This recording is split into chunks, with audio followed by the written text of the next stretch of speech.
చూస్ country delight, live better. ఇప్పుడే country delight యాప్ని download చేసుకోండి. Hi, welcome to our channel. Present మనతో పాటు ఉన్నారు 2002లో యాజ్ ఎ హీరోగా తెలుగు ఫిల్మ్ ఇండస్ట్రీకి ఎంట్రీ ఇచ్చి ఆ తర్వాత వచ్చిన ప్రతి అవకాశాన్ని కూడా సద్వినియోగపరుచుకుని యాజ్ ఎ క్యారెక్టర్ ఆర్టిస్ట్లో కూడా తనేంటో నిరూపించుకున్న ద వన్ అండ్ ఓన్లీ రాజా శ్రీధర్ గారు. సో హాయ్ అండి, ఎలా ఉన్నారు? హాయ్ అండి, నమస్తే. సో 2002 ఇప్పటికి బాగా గుర్తుంది మీ మూవీ. అప్పుడు హీరోగా ఎంట్రీ ఇచ్చారు. దాదాపు ఒక 3-4 మూవీస్ హీరోగా చేసిన తర్వాత హీరోకి కావాలంటే తెలుగు ఇండస్ట్రీలో చాలా ఉండాలని 2002లోనే తెలిసింది చాలామందికి. ఎందుకంటే ఆ టైంలోనే దాదాపు ఫ్రైడే సాటర్డే వచ్చిందంటే ఒక కొత్త హీరో వచ్చేవాడు ఇండస్ట్రీకి. అట్ ది సేమ్ టైం దాదాపు ఒక 70-80 మంది కొత్త హీరోలు ఏమైపోయారో కూడా అర్థం కాదు. అసలు స్టిల్ 2002 నుంచి 12 దాకా చూసుకుంటే ఒక తరం అంతా హీరోలు ఒక వెలిగారు, ఒక్కసారిగా పడిపోయారు. కొంతమంది ఏమైపోయారో తెలియదు, కొంతమంది ఇంట్లోనే ఉంటున్నారు, బిజినెస్లు చూసుకుంటున్నారు. ఇండస్ట్రీ అంటే ఏదో ఒక విషయంలాగా అయిపోయినట్లుగా కూడా ఉన్నారు చాలామంది. మీరు కూడా అట్ ది సేమ్ టైం 2002లోనే వచ్చారు, హీరోగా ఎంట్రీ ఇచ్చారు, క్యారెక్టర్ ఆర్టిస్ట్గా మీరేంటో నిరూపించుకున్నారు. దాదాపు 100 మూవీస్ దాకా కూడా చేశారు క్యారెక్టర్ ఆర్టిస్ట్గా. ఏంటి అసలుకి 2002 నుంచి ఇప్పుడు దాకా మీ జర్నీ కానీ మీ వెనుకున్న వాళ్ళ జర్నీ కానీ ఆ స్టోరీ అంటే ఏం చెప్పగలరు శ్రీధర్ గారు? యా, డెఫినెట్గా 2002లో మంచి ఎంట్రీ అయితే దొరికిందండి నాకు. ప్లాట్ఫామ్ అయితే మంచి ప్లాట్ఫామ్, హీరోగా వచ్చాను. ఆ టైంలో తేజ గారు వరుసగా కొత్త హీరోల్ని ఇంట్రడ్యూస్ చేయడం, కొత్త తరం అంటే నార్మల్గా ఇండస్ట్రీ బ్యాక్గ్రౌండ్ ఉన్న వాళ్ళే వచ్చే పరిస్థితి నుంచి ఎవరైనా వచ్చి ప్రయత్నం చేయొచ్చు, కొత్త వాళ్ళు వచ్చి కూడా ట్రై చేయొచ్చు అని చెప్పి ఒక ఎరా స్టార్ట్ అయింది 2002-2001. తేజ గారే నాంది పలికారా? ఆఫ్ కోర్స్, అంటే అంతకుముందు కూడా చాలామంది కొత్త హీరోలు రావడం జరిగింది, బట్ తేజ గారు బ్లాస్ట్ చేశారు ఆ ఎరాని. సో అప్పుడు మా ఫ్యామిలీ నుంచే ప్రొడ్యూస్ చేయడం జరిగింది మనమిద్దరం అనే సినిమా. సో మా ఫాదరు, మా మావయ్య గారు ఇద్దరు ఆ సినిమా ప్రొడ్యూస్ చేస్తూ నన్ను ఇంట్రడ్యూస్ చేశారు. ఆ సినిమాతో నేను హీరోగా ఎంటర్ అయ్యానండి. ఓకే. ఆ తర్వాత ఇందిరమ్మని విజయశాంతి గారితో ఒక మూవీ చేశాను. విజయశాంతి గారు మా అక్క క్యారెక్టరు, నేను యంగ్ హీరో. అందులో హీరోయిన్స్ నాకు హీరోయిన్ సాంగ్స్ అట్లా ఉంటే ఆవిడ మెయిన్ లీడ్లో ఆవిడ ఉంటారు. సో దాని తర్వాత 1, 2, 3 ఫ్రమ్ అమలాపురం అని ఒక సినిమా చేశాను. అందులో 3 హీరోలు, నేను, రవిప్రకాష్, అనిల్ అని చెప్పి అతను ఇప్పుడు సీరియల్స్లో బిజీగా ఉన్నాడు. ఓకే. రవిప్రకాష్ మీరు చాలా పోలీస్ క్యారెక్టర్లో చూస్తూ ఉంటారు. సో మేము 3 హీరోలుగా, తర్వాత అంజలి ఐలవి అని ఇంకొక 4 హీరోలుగా ఒక సినిమా చేశాను. సో ఈ 4 మూవీస్ నేను హీరోగా చేసిన మూవీస్. ఇక తర్వాత ఈ 1 by 1 ఏది కూడా పెద్ద మేజర్ హిట్స్ కాలేదు. ఎప్పుడు కూడా ఇండస్ట్రీకి అనేది కమర్షియల్ హిట్ అనేది కావాలి. కమర్షియల్ హిట్ ఉంటేనే మనం సస్టైన్ కాగలుగుతాం. సో ఇవేం మేజర్ హిట్స్ కాదు. సో యాక్టర్గా నేను ప్రూవ్ అయ్యాను. కొంతవరకు నా ట్రావెల్ అయితే జరుగుతూ ఉంది. అప్పుడు నాకు వచ్చిన వరుస అవకాశాల తర్వాత హీరోగా ఏం రావట్లేదు, హీరోయిన్ బ్రదర్గానో లేదంటే హీరో బ్రదర్గానో ఇట్లాంటి క్యారెక్టర్స్ వస్తున్నాయి. సో నేను అర్థం చేసుకున్నది ఏంటంటే హీరోగా ఉండాలి అంటే చాలా చాలా చాలా చాలా ఫ్యాక్టర్స్ ఉంటాయి. అంటే యాక్టింగ్ స్కిల్స్ అవి ఉండొచ్చు, తర్వాత ఫ్యామిలీ బ్యాక్గ్రౌండ్ అవి ఉండొచ్చు, లేదంటే మిగతా ఎనీ అంటే కొన్ని రకాలైనటువంటి ఫ్యాన్ ఫాలోయింగ్స్ కానీ ఇవన్నీ చాలా ఫ్యాక్టర్స్ దానికి యాడ్ అవ్వాలి. సో నేను ముందు నిర్ణయించుకున్నది ఏంటంటే నేనేమి కావాలనుకుని లేదంటే హీరో అవ్వాలని అనుకుని రాలేదు ఇండస్ట్రీకి. యాక్టర్ అవ్వడం అనేది నా అదృష్టం, నేను అలా ఫీల్ అయ్యాను. సో నాకు వచ్చిన ప్రతి క్యారెక్టర్ని నేను సద్వినియోగం చేసుకోమని నాకు ఇండస్ట్రీలో నన్ను అభిమానించేవాళ్ళు కొంతమంది పెద్దవాళ్ళు అచ్చిరెడ్డి గారు చెప్పారు. అచ్చిరెడ్డి గారు, కృష్ణారెడ్డి గారిలో ప్రొడ్యూసర్ అచ్చిరెడ్డి గారుని అప్పుడప్పుడు కలుస్తుండేవాను అప్పట్లో. ఆయన ఏమన్నారంటే, శ్రీధర్, మీకు ఇండస్ట్రీలో వచ్చిన ప్రతి అవకాశాన్ని మీరు వినియోగించుకుంటూ వెళ్తే ఏదో రోజు మీరు కనీసం ఊహ కూడా అందలేని పొజిషన్లో ఉండొచ్చు, బట్ అవకాశాన్ని మీరు సద్వినియోగపరచుకోకపోతే ఇండస్ట్రీ మిమ్మల్ని మర్చిపోద్ది, మీరు ఇండస్ట్రీ దూరం అయిపోతారని నాకు సందర్భంలో చెప్పారు. సో ఆ విషయాన్ని నేను బాగా గుర్తుపెట్టుకొని నాకు వచ్చిన ప్రతి క్యారెక్టర్ని చేసుకుంటూ వెళ్ళానండి. అలా దాదాపుగా 100 సినిమాల పైన ఇంతవరకు చేసుకుంటూ వచ్చా. అందరు హీరోలతో, ఆల్మోస్ట్ ఒకళ్ళిద్దరు పెద్ద హీరోలతో తప్ప అందరు హీరోలతో నేను అందరి సినిమాల్లోనే యాక్ట్ చేశాను. ఓకే. సో మీరు అన్నది సెకండ్ మూవీకే లేడీ సూపర్ స్టార్ విజయశాంతి గారితో వర్క్ చేశారు. సో అప్పటికే ఆమె వసీరాములమ్మ సినిమా కూడా తీసుకున్నారు అనుకుంటా, ఐ థింక్. అవునండి, అవును. సో ఒక లేడీ సూపర్ స్టార్తో మీరు అప్పుడు ఎంట్రీ ఇచ్చినప్పుడు హౌస్ ద ఫీలింగ్ అండి? అంటే తనతో వర్క్ ఎక్స్పీరియన్స్ అంటే డిఫరెంట్గా ఉంటుంది. డెఫినెట్గా అండి. Such a nice down to earth person. Very nice person అండి. అప్పుడు నా వయసు ఆల్మోస్ట్ ఒక 22-23 ఇయర్స్ అట్లా ఉంటాయి. ఆమె నన్ను దగ్గర తీసుకుని అసలు యాక్టింగ్ అంటే ఏంటి, ఎలా చేయాలి ఏంటి, అవన్నీ నాకు చాలా మంచి జ్ఞాపకాలు. చాలా మంచి అంటే అప్పటికి నాకు కూడా పెద్దగా ఇండస్ట్రీతో పరిచయాలు లేవు, ఎలా బిహేవ్ చేయాలో తెలియదు.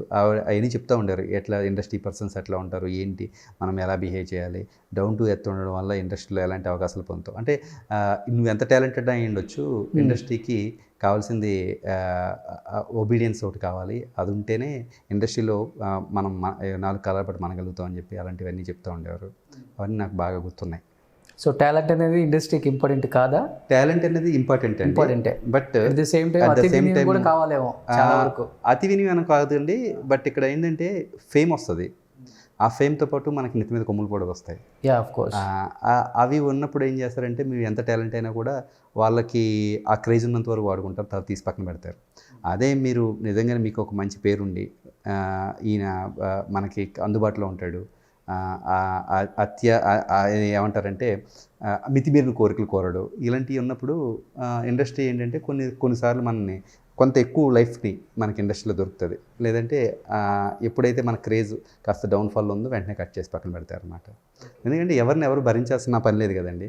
సో ఇక్కడ చిన్న క్రేజ్ రాగానే మనుషులకి నెత్తి మీద కొమ్ములు వస్తూ ఉంటాయి. ఓకే, అంటే అది తప్పు కదా, మానవ సహజం అది. దాంతో ఇండస్ట్రీ కూడా ఆటోమేటిక్ దూరం పెట్టేస్తుంది. Okay, so after long gap Vijayashanti గారు మళ్ళీ కమ్బ్యాక్, సర్లేరు నీకెవరు. అవునండి. So still your continue with Vijayashanti గారు ఆ ర్యాప్ కంటిన్యూ అవుతుందా అప్పటి నుంచి ఇప్పటి వరకు మీతో ఆ జర్నీ ఎప్పుడన్నా మాట్లాడటం కానీ? అంటే మేము తారసపడ్డ సందర్భాలు కూడా తర్వాత ఏం పెద్దగా జరగలేదండి. ఏదో ఆ సినిమా తర్వాత అయితే 1-2 సార్లు ఎక్కడో అనుకోండి ఏదో ఫంక్షన్లో కలిసాను తప్ప మళ్ళీ కలవలేదండి మేడంని. అయితే ఎలా అనిపించింది మేడం ఒక్కసారిగా అన్ని సంవత్సరాల గ్యాప్ తర్వాత స్క్రీన్ మీద చూసినప్పుడు? డెఫినెట్గా అండి, ఆఫ్టర్ కర్తవ్యం ఆమెకు తగ్గ రోల్ అనిపించిందా మీకు అసలుకి? డెఫినెట్గా ఆవిడ తగ్గ రోలు. నిజంగానే పరభాష నటులు చాలామంది వచ్చి మన మంచి రోల్స్ చేస్తున్నారు. అలాంటి వాళ్ళు చేస్తే డెఫినెట్గా we feel very much happy. ఎందుకంటే ఆ స్ట్రేచర్ ఉన్న ఆర్టిస్టులు చాలా తక్కువ మంది ఉన్నారు. డెఫినెట్గా ఆవిడ చాలా బాగా పెర్ఫార్మ్ చేశారు. నాకు తెలిసి మళ్ళీ మనం మంచి హీరోయిన్ ఓరియంటెడ్ కథలు ఆవిడ మీద వస్తాయని నేను అనుకుంటున్నా. చూద్దాం మరి ఇండస్ట్రీ కానీ ఆవిడ కానీ ఎట్లా తీసుకుంటారో ఏంటో తెలీదు. బట్ డెఫినెట్గా ఆ క్యారెక్టర్కి ఆవిడ 100% న్యాయం చేశారు. విజయశాంతి గారితో బాగా గుర్తుండిపోయిన మెమరబుల్ మూమెంట్ అంటే ఏం చెప్తారు మీరు ఆ జర్నీలో? అదేనండి, నేను చెప్పాను కదా, ఆవిడ చెప్పిన కొన్ని మార్గదర్శకాలు అవన్నీ నాకు చాలా బాగా గుర్తున్నాయి. అంటే ఎట్లా బిహేవ్ చేయాలి, ఎలా ఉండాలి, మనకి ఏదైనా బ్రేక్లు వచ్చేసినప్పుడు ఆ బ్రేక్ని తీసుకోకూడదు, నెత్తికెక్కించుకోకూడదు, అలాంటివన్నీ చెప్తూ ఉండేవారు అప్పట్లో. అవన్నీ నాకు చాలా బాగా. ఎప్పుడన్నా నెత్తికెక్కించుకున్న సందర్భాలు ఉన్నాయా? ఏమో అది ఇండస్ట్రీకి తెలియాలి, నాకు తెలియదు. అంటే నేను అంత పెద్ద మేజర్ హిట్స్ ఏం చూసేలేదండి. అంటే నా కళ్ళు నెత్తికెక్కే అంత పెద్ద హిట్స్ కూడా నాకేం రాలేదు కదా. సో అందుకని బహుశా ఎక్కువ ఉండదు, అలాంటి సందర్భం వచ్చి ఉండదు నాకు తెలిసి. ఓకే, ఇండస్ట్రీలో క్యాస్ట్ ఫీలింగ్ ఉందండి? క్యాస్ట్ ఫీలింగ్ నాకు ఎప్పుడు కనిపించలేదండి. చాలామంది కొంత వేరే కమ్యూనిటీకి సంబంధించిన వాళ్ళు కూడా కొంచెం క్యాస్ట్ ఫీలింగ్ వల్లే తొక్కారు వాళ్ళని చాలామంది చెప్పారు ఈ మధ్య కాలం ఇండస్ట్రీలో క్యాస్ట్ ఫీలింగ్ చాలా ఎక్కువ ఉంది. క్యాస్ట్ ఫీలింగ్ ఆ క్యాస్ట్ అయితేనే కొంచెం మెజారిటీ ఎక్కువ ఉంటుంది, ఆఫర్స్ ఎక్కువ ఉంటాయి అని కూడా. అలా మీ మీద ఎప్పుడైనా పడిందా క్యాస్ట్ ఫీలింగ్ మీ మీద? నాకు తెలిసి నాకు ఎప్పుడు అలాంటి సందర్భం కానీ అలాంటి ఇది కానీ ఎప్పుడు నాకు అనిపించలేదు, నాకు రాలేదండి. ఎందుకంటే మీ బ్రదర్ ఉన్నారనుకోండి, మీ బ్రదర్ని మీరు ప్రొడ్యూసర్గా మీరు ఉండి మీ బ్రదర్ని ఇంట్రొడ్యూస్ చేద్దాం అనుకుంటున్నారు. లేదంటే చేసిన వరకే తప్ప ఆ తర్వాత ఆయన డైలాగ్ చెప్పడం రాకపోయినా లేకపోతే ఆయన యాక్టింగ్ చెప్పడం రాకపోయినా మీరు ఎంత క్యాస్ట్ ఫీలింగ్ ఉన్నా మీ బాబాయ్ కొడుకునో మీ మావి కొడుకునో మీరు ఇండస్ట్రీలో తీసుకురాలేరు, మీరు పైకి తీసుకురాలేరు. ఇక్కడ ఎంత పెద్ద మహామహులు వారసులను కూడా వాళ్ళు వేరే హీరోలకి బ్రేక్లు ఇచ్చి వాళ్ళ సొంత వారసులకి బ్రేక్లు ఇవ్వకపోవడానికి కారణం ఏంటంటే ఇక్కడ కావాల్సింది టాలెంట్ మాత్రమే, కానీ బంధుత్వాలు ఇవన్నీ వర్కౌట్ అవ్వవు. ఒకవేళ 1-2 సందర్భాలకి ఏమన్నా పుష్ చేసినా తర్వాత వర్కౌట్ అవ్వండి. ఎప్పుడైనా ఎక్కడికైనా వెళ్ళినప్పుడు మిమ్మల్ని మాట సందర్భాలు అడుగుతారు, మేబీ ఇంట్రడ్యూస్ చేసుకునేటప్పుడు మై నేమ్ ఈజ్ శ్రీధర్ అని, మీరేంటి క్యాస్ట్ అని అడిగిన వాళ్ళు ఎవరైనా ఉన్నారా? డైరెక్టర్స్ కానీ, ప్రొడ్యూసర్స్ కానీ, హీరోస్ కానీ? ఇండస్ట్రీలో అయితే ఇప్పుడు ఎవరు అడగలేదండి. ఎప్పుడు అలాంటి సందర్భం ఇంతవరకు ఎప్పుడు రాలే. నా క్యాస్ట్ ఏంటని కానీ లేదంటే మీరు ఏముట్లని ఇలాంటివి ఎప్పుడు ఎవరు అడగలేదు. సో మరి ఎందుకని ఒక 4 సినిమాలు హీరోగా తీశారు, చూడటానికి బాగుంటారు. అండ్ ఆ టైంలో 2002 అంటే ఉదయ్ కిరణ్, తరుణ్ అండ్ ఆకాష్ అండ్ మీరు ఇంకో చాలామంది హీరోస్ ఉన్నారు కొంచెం ఫేమ్ ఉన్న వాళ్ళు. అప్పుడే వస్తున్నారు, మంచి మంచి సినిమాలు తీస్తున్నారు, హిట్ కొట్టారు. బట్ ఎవరు కూడా 2002 బ్యాచ్ ఆ తర్వాత కనపడ్డ దాఖలాలు మనకు కనపడలేదు. అంత ఘోర పరాజయం కావచ్చు, అంత డౌన్ అయిపోవటం కావచ్చు ఇండస్ట్రీలో. ఎందుకంటారు అంటే తర్వాత వాళ్ళ తరం వస్తుంది కాబట్టి ఈ హీరోలు ఇండస్ట్రీలో కొంచెం పెద్దవాళ్ళు అవుతారు, వీళ్ళని కొంచెం కింద పెడితేనే మంచిదని ఇండస్ట్రీ ఏమైనా పెట్టిందంటారా, లేకపోతే సక్సెస్ లేక వాళ్ళే ఆగిపోయారంటారా? సక్సెస్ లేక వాళ్ళే ఆగిపోయారండి.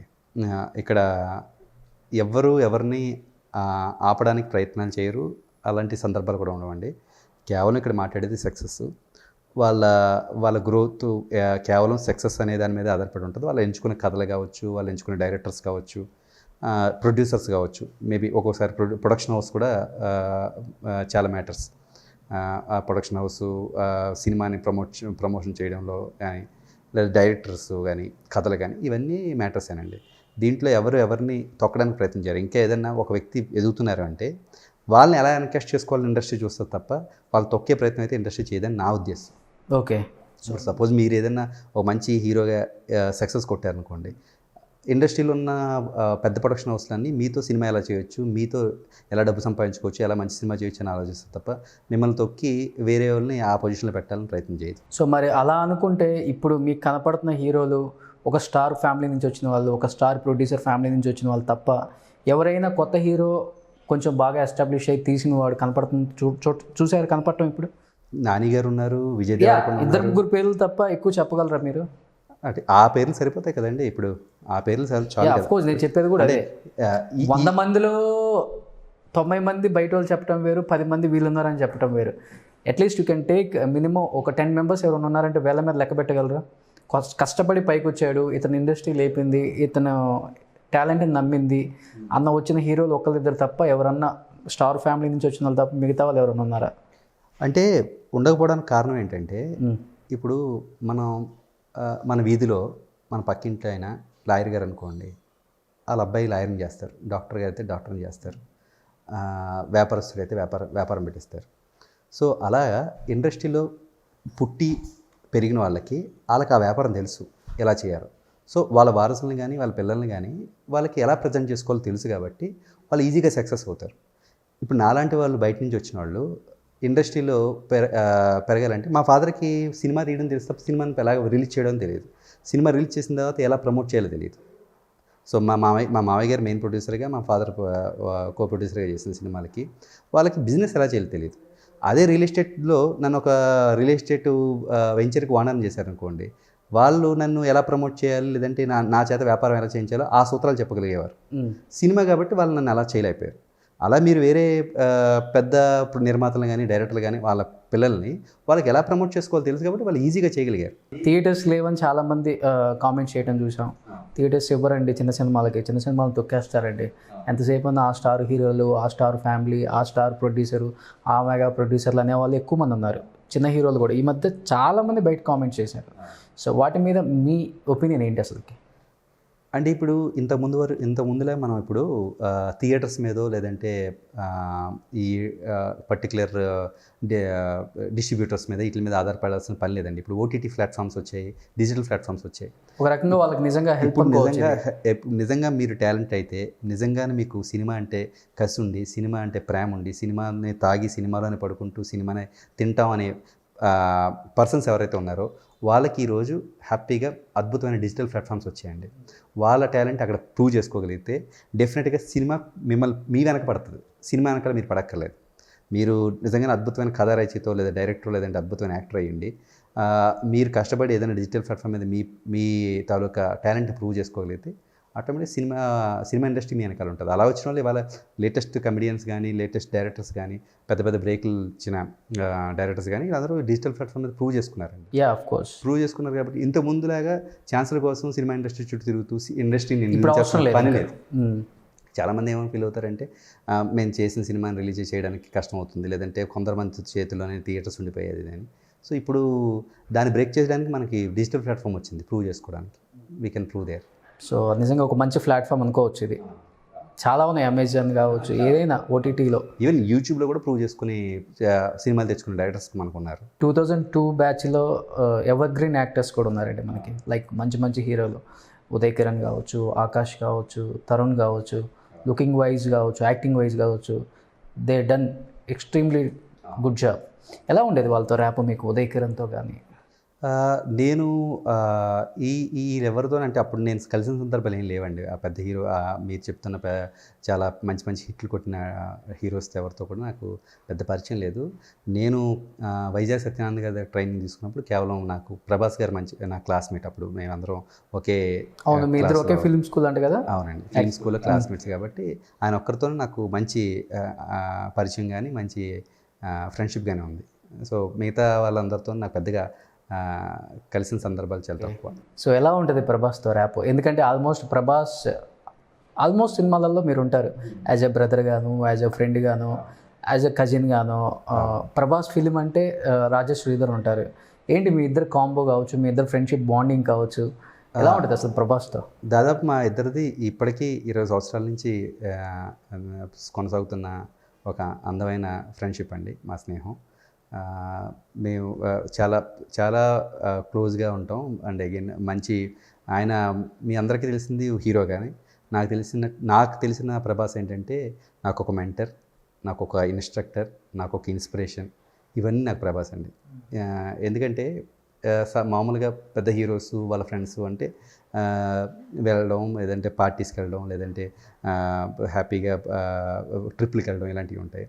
కానీ నేను వెళ్ళిన సందర్భంలో కానీ నేను రెగ్యులర్గా వెళ్తూ ఉంటే మాకు మధ్య జరిగే డిస్కషన్స్ ఎలా ఉంటాయంటే ఒక మంచి సినిమా గురించో, లేదంటే ఒక మంచి బుక్ గురించో, లేదంటే ఏదన్నా ఒక పాజిటివ్ విషయం గురించో ఉంటుంది తప్ప అన్నెసరీ థింగ్స్ మా మధ్య డిస్కషన్స్ ఉండవు. రీసెంట్గా ఆయన ఒక మంచి బుక్ నాకు సజెస్ట్ చేశారు. ఆ బుక్ చదివిన తర్వాత నా జీవితంలో చాలా మార్పులు వచ్చాయి. నాకు ఆల్మోస్ట్ చాలా చాలా ఇన్స్పైర్ చేసిన బుక్ అనమాట, ఫౌంటైన్ హెడ్ అని. ఆయన చదివి చదువుతాం అయితే తప్పకుండా చదివి మీ జీవితంలో పెనుమార్పుని చూస్తారు మీరు. ఆ బుక్ చదివి నాకు చెప్పన్నారు. అది మళ్ళీ చదివిన తర్వాత నేను చదివాను డార్లింగ్ అని చెప్తే దాని మీద మళ్ళీ ఆయన మా ఇద్దరి మధ్య డిస్కషన్స్ ఏముంటాయంటే ఆ బుక్లో ఒక్కో క్యారెక్టర్ గురించి, ఒక్కో సందర్భం గురించి ఆయన అడుగుతుంటారు. ఆ సందర్భంలో నువ్వు ఎలా ఫీల్ అయ్యావు, ఇప్పుడు ఆ క్యారెక్టర్ అలా బిహేవ్ చేసినప్పుడు ఎలా ఫీల్ అయ్యావు, ఇవన్నీ డిస్కషన్ జరుగుతూ ఉంటాయి. సో అంటే నేను మీకు చెప్తున్నది ఏంటంటే మీరు ప్రభాస్ గారిని ఒక హీరోలాగానో ఒక పాన్ ఇండియా హీరోగా చూస్తున్నారు. నాకు తెలిసి నా విజన్లో ప్రభాస్ గారు రేపొద్దున్న మన స్కూల్ పుస్తకాల్లో ఆయన మీద ఒక పాఠ్యాంశం ఉంటుందని నా ఫీలింగ్ ఇన్ ఫ్యూచర్. అలాంటి ఒక పర్సనాలిటీ ప్రభాస్ గారు. 20 years back Satyananda film institute దగ్గర నుంచి నడుస్తున్న మీ ఫ్రెండ్షిప్ నౌ ఇంటర్నేషనల్ స్టార్ అయ్యాడు ప్రభాస్.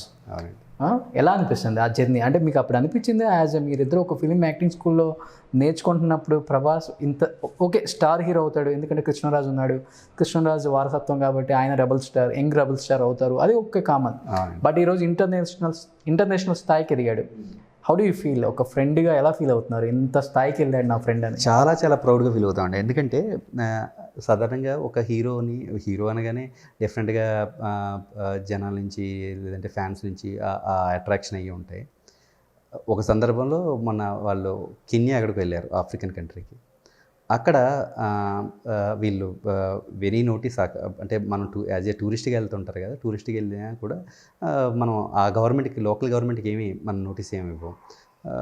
వీళ్ళు వెళ్తారు, ఎవరైనా ఎనీ సెలబ్రిటీ వెళ్తారు అక్కడ ఆ కంట్రీస్లో ఆ హాలిడేస్ని ఎంజాయ్ చేసి వచ్చేస్తారు. బట్ ఆ కెన్యన్ గవర్నర్కి ప్రభాస్ గారు ఆ కంట్రీకి వచ్చినట్టు తెలిసింది. ఓకే, అక్కడ గవర్నర్కి ఆయన స్వయంగా ఒక లెటర్ పంపించి, మీరు ఎప్పుడన్నా మా కంట్రీకి విజిట్ చేస్తే, నెక్స్ట్ టైం ఎప్పుడైనా విజిట్ చేస్తే దయచేసి మీరు మా గవర్నమెంట్కి తెలియజేస్తే మీ హాస్పిటాలిటీస్ మా గవర్నమెంట్ నుంచి చూసుకుంటాం. ఇప్పుడు మన నార్మల్ ఎనీ అదర్ కంట్రీ సిటిజన్కి గవర్నమెంట్ హాస్పిటల్స్ చూడదు, ఓన్లీ ప్రోటోకాల్ ఉన్న పీపుల్కే చూస్తుంది. అంటే ఒక చీఫ్ మినిస్టర్, ఒక ప్రైమ్ మినిస్టర్, ఒక ప్రెసిడెంట్ లాంటి వాళ్ళు వెళ్తేనే గవర్నమెంట్ దాన్ని ప్రోటోకాల్ మెయింటైన్ చేస్తుంది. బట్ ఒక యాక్టర్కి, ఒక ఇండియన్ యాక్టర్, ఒక తెలుగు యాక్టర్కి ఆ గవర్నమెంట్ నేను హాస్పిటాలిటీ చూస్తాను ఒక లెటర్ ఇచ్చి గౌరవించారు వాళ్ళు. బికాజ్ ఆఫ్ బాహుబలి, ఆయనకున్న ఫేము, ఆయనకున్న మంచి పేరు, ఆయనకున్న చరిష్మా అలాంటిది. సో ఇట్లాంటి సందర్భాలు ఎక్కడో జపాన్లో, అంటే కనీసం వాళ్ళకి ఇండియా అంటే సగం మందికి తెలుస్తుంది, అందులో తెలుగు స్టేట్స్ అంటే సగం మంది తెలియచ్చు, అందులో ఇంకా సగం మందికి తెలుగు యాక్టర్స్ అంటే తెలియదు. సో అక్కడ కూడా ప్రభాస్ గారి టాటూలు వేయించుకునే వాళ్ళు కొంతమంది అమ్మాయిలు, ఆయన పేరు వేయించుకునే వాళ్ళు జపాన్లో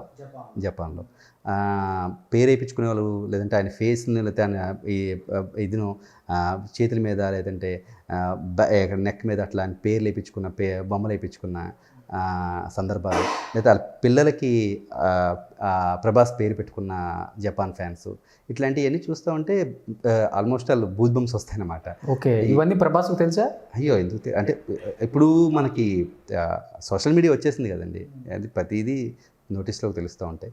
బట్ ఈ విషయాలని తెలుస్తూ ఉంటే ఒక ఇంతకుముందు వర్షం హిట్ అయినప్పుడు, ఛత్రపతి హిట్ అయినప్పుడు ఉన్న ఫీలింగ్ కన్నా ఇలాంటి విషయాలు తెలిసినప్పుడు నార్మల్గా ఉండదు. అంటే ఆనందం కానీ, యాజ్ ఎ ఫ్రెండ్గా గర్వం కానీ మామూలుగా ఉండదు. సో యాజ్ ఎ హీరోగా సక్సెస్ అయిన తర్వాత ప్రభాస్ గురించి కానీ, అతని వ్యక్తిత్వం గురించి కానీ తెలుసుకోవాలనుకున్న అతని ఫ్యాన్స్ కావచ్చు, కామన్ మ్యాన్ కావచ్చు, చాలామంది ఈగర్గా వెయిటింగ్ చేస్తుంటారు. ప్రభాస్ ఎంత ఎదిగినప్పుడు కూడా మీరు అన్నట్టు ఫస్ట్లో చెప్పారు, కొంచెం స్టార్ వచ్చేసరికి కొమ్ములు వచ్చేస్తుంటాయి, యాటిట్యూడ్ ఉంటుంది, ఇవన్నీ కామన్ ఇండస్ట్రీలోని. బట్ ప్రభాస్ ఎంత అప్ వెళ్తున్నాడో అంత డౌన్కి ఉంటున్నాడు. ఏంటి అసలు ఆ క్వాలిటీ ఎక్కడి నుంచి వచ్చింది? అంటే మీ ఇన్స్టిట్యూట్లో ఉన్నప్పటి నుంచి అంతే ఉంటాడా, లేకపోతే ఫ్యామిలీ నుంచి వచ్చిందా, లేకపోతే ఇక్కడికి వచ్చిన తర్వాత ఫ్యాన్స్ని చూసి నేర్చుకున్నారా, లేకపోతే ఇండస్ట్రీని చూసి నేర్చుకున్నారా? అంటే ఇంతకుముందు మనం అనుకున్నాం చూసారా, ఏదైనా వారసులు అని చెప్పేసి ఒక సందర్భంలో మాట్లాడు, బహుశా కృష్ణరాజు గారిని లేదా వాళ్ళ నాన్నగారు సూర్యనారాయణ రాజు గారిని వీళ్ళందరినీ చూశారండి. ఆయన చూసి, అంటే హిట్స్ వస్తే ఇండస్ట్రీ ఎలా ఉంటుంది, జనం ఎలా ఉంటారు, అట్రాక్షన్ ఎలా ఉంటుంది, ఫ్లాప్స్ వచ్చినప్పుడు ఎలా ఉంటుంది, ఆయనకి రెండూ ఆయనకి రెండు తెలుసు కాబట్టి ఆయనకి ఎప్పుడు ఎలా బిహేవ్ చేయాలి ఏంటి అనేది ఆయన మొత్తం తెలుసు కాబట్టి నాకు తెలిసి అలాంటి కొమ్ములు రావడాలు, లేదంటే అహం పెరగడాలు అలాంటివి జరగలేదని నా ఫీలింగ్. ఆయనకి మొత్తం చూసేశారు. ఇవాళ కొత్తగా చూడడం కాదు, కృష్ణరాజు గారి టైంలో చూసేశారు ఆయన. సో ఆయనకి మొత్తం తెలుసు. సో దాంతో ఆయనకి అలాంటి ఇది పెరగలేదని నా ఉద్దేశం. సో శ్రీధర్ గారు, సో ఆన్ స్క్రీన్ ప్రభాస్ని మేము అందరం చూసేసాం, ఆయన యాటిట్యూడ్ కావచ్చు, ఆయన నెక్స్ట్ లెవెల్ కావచ్చు అన్నీ చూసాం. బట్ ఆఫ్ స్క్రీన్ ప్రభాస్ ఎలా ఉంటాడు, ఫ్రెండ్స్తో ఎలా ఉంటాడు, ఫ్యాన్స్ గురించి ఏం మాట్లాడుతుంటాడు, కామన్ మ్యాన్ తన గురించి ఆలోచించే విధానం ఎలా ఉందనుకుంటాడు, అసలు ఎలా చూసుకుంటాడు, ఎలా ట్రీట్ చేస్తుంటాడు మిమ్మల్ని? అంటే ఆయన ఎంత ఫుడ్ లవర్ అంటే ఆయనకి టేబుల్ మీద ఆల్మోస్ట్ ఆయనకి చీట్ డే ఉంటుంది, చీట్ మీల్ రోజు. అంటే ఆయన ఆల్మోస్ట్ డైట్లో ఉంటారు కదా, తప్పదు వాళ్ళకి, వాళ్ళు చేసే మెయింటెనెన్స్ కోసం డైట్ ఫుల్గా ఎప్పుడు ఫాలో అవుతుంటారు. మధ్యలో చీట్ మీల్ అని చెప్పేసి ఆయన ఎవరైతే డైటీషియన్ ఉన్నారో ఆయన డైటీషియన్ కొన్నిసార్లు బ్రేక్ ఇస్తారు. బ్రేక్ ఇచ్చినప్పుడు ఆల్మోస్ట్ ఆయనకి చైనీస్, ఇండియన్, మొగలాయ్ అన్ని రకాల డిషెస్ ఇంక్లూడింగ్ ఇడ్లీ పెసరట్ దగ్గర నుంచి మొత్తం ఆ రోజు మొత్తం టేబుల్ మీద అన్నీ ఉండాలి. అంత పెద్ద ఫుడ్ లవర్. బట్ దురదృష్టవశాత్తు ఆయన అంత పెద్ద హీరో అవడం వల్ల ఆ ఫుడ్ని ఎంజాయ్ చేయడానికి చాలా తక్కువ టైం దొరుకుతుంది ఆయనకి. సో ఫుడ్ వరకు ఆయనకి ఉన్న హాబీ కానీ, లేదా ఇష్టం కానీ, ప్రేమ కానీ అది. ఇక ఫ్రెండ్స్ విషయానికి వస్తే ఆయన ఫ్రెండ్షిప్కి ఇచ్చే వాల్యూ అంతా ఇంత కదండి. ఎందుకంటే ఆల్మోస్ట్ ఆయన ప్రొడ్యూసర్స్ కానీ, ఆయన కాస్ట్యూమర్స్ కానీ, అదే డ్రెస్ డిజైనర్ కానీ, లేదంటే ఆయన మేనేజర్గా ఉన్న శ్రీను కానీ, ప్రభాస్ సీన్ కానీ, వీళ్ళంతా ఆయన ఫ్రెండ్సే. ఎవరు కూడా బయట నుంచి వచ్చి పనిచేస్తున్న వాళ్ళు ఎవరు లేరు. ఆయనకి ప్రొడ్యూస్ చేస్తున్న వాళ్ళు ప్రమోద్ గారి బ్రదరు, వంశీ గారు ఫ్రెండ్. ఈ ప్రభాస్ సీన్ మేనేజరా బిఫోర్? ఇప్పుడు కూడా ప్రభాస్ సీన్ గారు మేనేజరే. సో బాస్కి అని చెప్పేసి ఆయన డ్రెస్ కాస్ట్యూమ్ డిజైనర్, ఆయన ఫ్రెండే. సో ఆయన చుట్టూ ఉన్న మొత్తం అంతా కూడా ఆయనకి ఏదైతే ప్రొఫెషనల్ వర్క్ చేస్తున్నారో అందరూ కూడా ఆయన ఫ్రెండ్ సర్కిల్ నుంచి వచ్చిన వాళ్ళే. అండ్ అగైన్ మీరేం తీసుకున్నారు చాయిస్? నేను ఆయన సినిమాలో మీరు చెప్పినట్టుగా యాక్టింగ్ చేస్తూ ఉంటాను.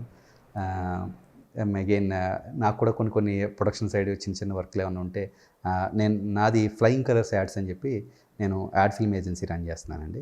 సో దానికి సంబంధించిన వాళ్ళ ప్రొడక్షన్ సంబంధించిన ఏమైనా వర్క్స్ ఉన్నా కూడా నేను హ్యాండిల్ చేస్తూ ఉంటాను. సో ఆ రకంగా నాకు ఆయన దగ్గర నుంచి ఫుల్ సపోర్ట్ ఉంటుంది. సో ఆయన ఫ్రెండ్షిప్కి ఇచ్చిన వాల్యూ ఆల్మోస్ట్ నాకు తెలిసిన హీరోలు ఎవరు నాకు అంత ఫ్రెండ్షిప్ వాల్యూ ఇచ్చే హీరోస్ నాకు ఎవరో కనపడలేదు. అంటే నాకు వాళ్ళతో పరిచయం లేదు కాబట్టి నాకు తెలియదు. But Prabhas is ultimate.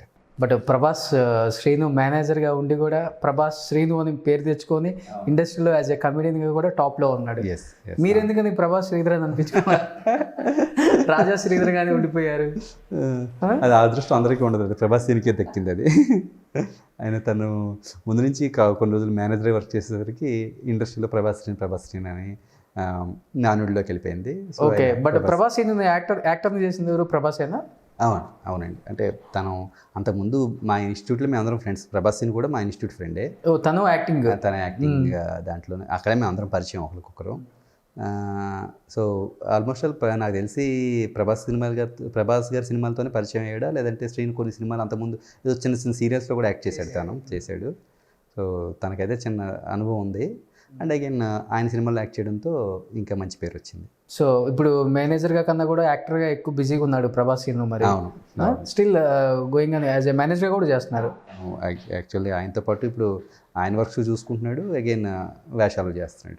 Okay, so me film ఇన్స్టిట్యూట్లో బాగా గుర్తుండిపోయే మెమరబుల్ మూమెంట్స్ ఏముంది అండి? ఫన్నీ అంటే అలాంటి సందర్భాలు కన్నా మాకు అక్కడ మాలో ఉన్న సిగ్గుని బిడియాన్ని ఇవన్నీ తీయడం కోసం సత్యానంద్ గారు గురువు గారు మా చేత అన్ని రకాల యాక్టింగ్లు చేపిస్తారు. అవును, నేను ఇంటర్వ్యూ చేశాను ఆయన. సో దాంట్లో డాగ్ ఇమిటేషన్ అని, క్యాట్ ఇమిటేషన్ అని, ఇట్లాంటి అంటే జంతువులు కూడా ఇమిటేట్ చేపిస్తారు. కుక్క ఎలా అరుస్తుంది. సో ఇప్పటికీ బాగా గుర్తుండిపోయేది ఏంటంటే మా అందరిలోనే ప్రభాస్ గారు బాగా యాక్ట్ చేసేవారు. అన్ని అంటే ఈవెన్ కుక్కని ఇమిటేట్ చేసినా ఆయనే బాగా చేసేవారు, క్యాట్ని ఇమిటేట్ చేసినా ఆయన బాగా చేసేవారు. So wonderful actor. ఆ టైంకి ఆయన కసి ఇది కనబడుతూ ఉండేది. He is the best in our batch అనమాట. ఇప్పటికి అది ఓకే. ఇన్స్టిట్యూట్ బయట చేసిన కోతిపల్లి అంటే ఆయన మరీ అంటే చూసి ఎంజాయ్ చేస్తాడు. ప్రభాస్ సీన్ మంచి కోతి. సో ఈయన చేసే కోతి పనులు చూసి నవ్వుకోవడం లేదంటే ఎంజాయ్ చేయడం తప్ప పర్సనల్గా ఆయన పెద్ద కోతి పనులు చేయరండి ఆయన అసలుకి. అంటే సరదాగా మాట్లాడతారు కానీ తక్కువ అలాంటి కొంచెం ఆ పర్సనాలిటీ ఏంటంటే కొంచెం హుందాగా ఉండే పర్సనాలిటీ. ఆ యాక్టింగ్లో వెళ్ళినప్పుడే అలాంటి అక్కడ ఏదైనా సిచ్యువేషన్ ఉంటే వెళ్తారేమో తప్ప బయటకు వస్తే చాలా హుందాగా ఉండే పర్సనాలిటీ అయినా. ఓకే, సో బట్ ప్రభాస్ మీరు అన్నట్లుగానే కోతిలాగా పిల్లిలాగా ఏది చెప్పినా సత్యనారాయణ గారు చెప్పినా చేస్తారంటారు. బట్ ఎందుకని ప్రభాస్ గారికి స్టిల్ ఇంత పెద్ద హీరో అయినప్పుడు కూడా, ఇండస్ట్రీలో ఉన్నప్పుడు కూడా ఇంత సిగ్గు ఇంకా పోలేదు అంటే ఏం చెప్తారు? ఎందుకు ఆ సిగ్గని కాదండి, ఆయన తత్వం అది. అంటే కొంతమంది ఇంట్రోవర్ట్స్, కొంతమంది ఎక్స్ట్రోవర్ట్స్ అంటారు కదా. ఆయన ఏదన్నా సరే ఆలోచన చేసి దాన్ని ఎడ్యుకేషన్ చేయడంలో అద్భుతం ఆయన. ఎందుకంటే మీరు వాళ్ళు చూస్తున్నారు ఆయన మరి మీరు అనుకున్నట్టు అంత మొహమాటం అంత ఇది ఉంటే పాన్ ఇండియా స్టార్ అవ్వలేరు కదా. ఆయన ఎడ్యుకేషన్లో కానీ ఆయన విజన్లో కానీ చాలా అద్భుతాలు ఉంటాయి. బట్ మొహమాటం ఎక్కువ ఆయనకంటే ఎక్కువ జనాల్ని లేదంటే ఎక్కువ మీడియాని చూసి ఆయన ఓపెన్గా మాట్లాడరు. ఆయన తత్వం అది అంతే తప్ప మనిషిలో మళ్ళీ అది లేదు. మనిషిలో మళ్ళీ అది ఉంటే ఇంత ఇంత ఇంత ఇవాళ ఇంత ఎక్స్పోజర్ రాదు కదా. ఓకే, ఏంటి వర్షంలో కూడా వాలీబాల్ ఆడతారంట? అవును, అదొక ఇష్టమా? గెస్ట్ హౌస్ ఉంది ఇప్పుడు అక్కడ. మేము రెగ్యులర్గా వీకెండ్స్ వాలీబాల్ ఆడుతూ ఉంటాం. అదొక ఇష్టం ఆయనకి, వాలీబాల్, శాండ్ వాలీబాల్ ఆడడం. ఓన్లీ వాలీబాల్ అయినా ఇంకేమైనా గేమ్స్? వాలీబాల్ ఆడతారు, షటిల్ ఆడతారు, క్యారమ్స్ ఆడుతుంటాం. అని స్పోర్ట్స్ అన్నీ మంచి, స్విమ్మింగ్ ఆయనకి ఇష్టం బాగా. సో ఇవన్నీ జరుగుతూ ఉంటాయి. మేము ఫ్రెండ్స్ అందరం కలిపి వీకెండ్స్లో కలిసి. ఎంతమంది ఉన్నారు మీ ట్రూప్ అంతా? ఉంటారండి ఒక 25-30 దాకా ఉంటాం. ఓ 25-30 కంప్లీట్ ఇండస్ట్రీ లేకపోతే అవుట్ ఆఫ్ ఇండస్ట్రీ? అందరూ కజిన్స్ ఫ్రెండ్సేనండి. ఇండస్ట్రీ నుంచి చాలా తక్కువ మంది, ఇండస్ట్రీ నుంచి వచ్చేవాళ్ళు చాలా తక్కువ మంది. బట్ ఆయనకంటూ ఒక ఫ్రెండ్ సర్కిల్ ఉంది, మ్యాక్సిమం వాళ్ళే ఉంటారు. అంటే 20 సంవత్సరాల నుంచి నేను వాళ్ళే చూస్తున్నాను తప్ప కొత్త వాళ్ళు వచ్చింది లేదు. కొత్త వాళ్ళు మళ్ళీ అదే కొత్త వాళ్ళు ఏమన్నా వచ్చినా ఆ సినిమా వరకు అంతవరకు ఉంటారు తప్ప కంటిన్యూ అయ్యేది మాత్రం 25-30 మంది 2002 నుంచి చూస్తుంది వెళ్ళినాయి. ఈ 2002 నుంచి 2020 వరకు మీరు కూడా ట్రావెల్ అవుతూనే ఉన్నారు కదా? అవునండి, అవును. సో వీకెండ్స్ అనేది ఫుల్ ఎంజాయ్మెంట్ అనమాట. ఇంకా ఆయనకి షూటింగ్ లేకపోతే వీకెండ్స్ డెఫినెట్గా, అంటే ఆయనకి చీట్ మీల్ ఉన్న రోజు, ఆయన షూటింగ్ లేని రోజు వీకెండ్స్ డెఫినెట్గా గెస్ట్ గ్రూప్ ఒకటి పెట్టుకున్నారా? గ్రూప్ గ్రూప్ పేరేంటి? పికాక్స్. పికాక్స్. ఓకే, ఎవరు పికాక్స్ అని పెట్టింది? పికాక్స్ అంటే గెస్ట్ హౌస్ ఎక్కడ కొండ మీద ఉంటుందండి. ఆ చుట్టూ అంత హిల్ ఏరియాలో ఉండి అప్పుడప్పుడు పికాక్స్ వస్తుంటాయి, అంటే అరుస్తూ ఉంటాయి. ఆయనకి బాగా నేచర్ అంటే చాలా ఇష్టం. ఆయనకి గెస్ట్ హౌస్ అలాంటి ప్రాంతంలో ఉండాలని చెప్పి ఆయన కోరిక. సో మేమందరం వాలీబాల్ ఆడుతుంటే నెమళ్ళు అయ్యి వచ్చి అరుస్తూ ఉంటాయి, అప్పుడప్పుడు పించి పిచ్చి ఆడుతూ ఉంటాయి. సో దాని గురించి అదేదో ఇన్స్పైర్ అయ్యి ఆ గ్రూప్కి పికాక్స్ అని పెట్టాం అనమాట.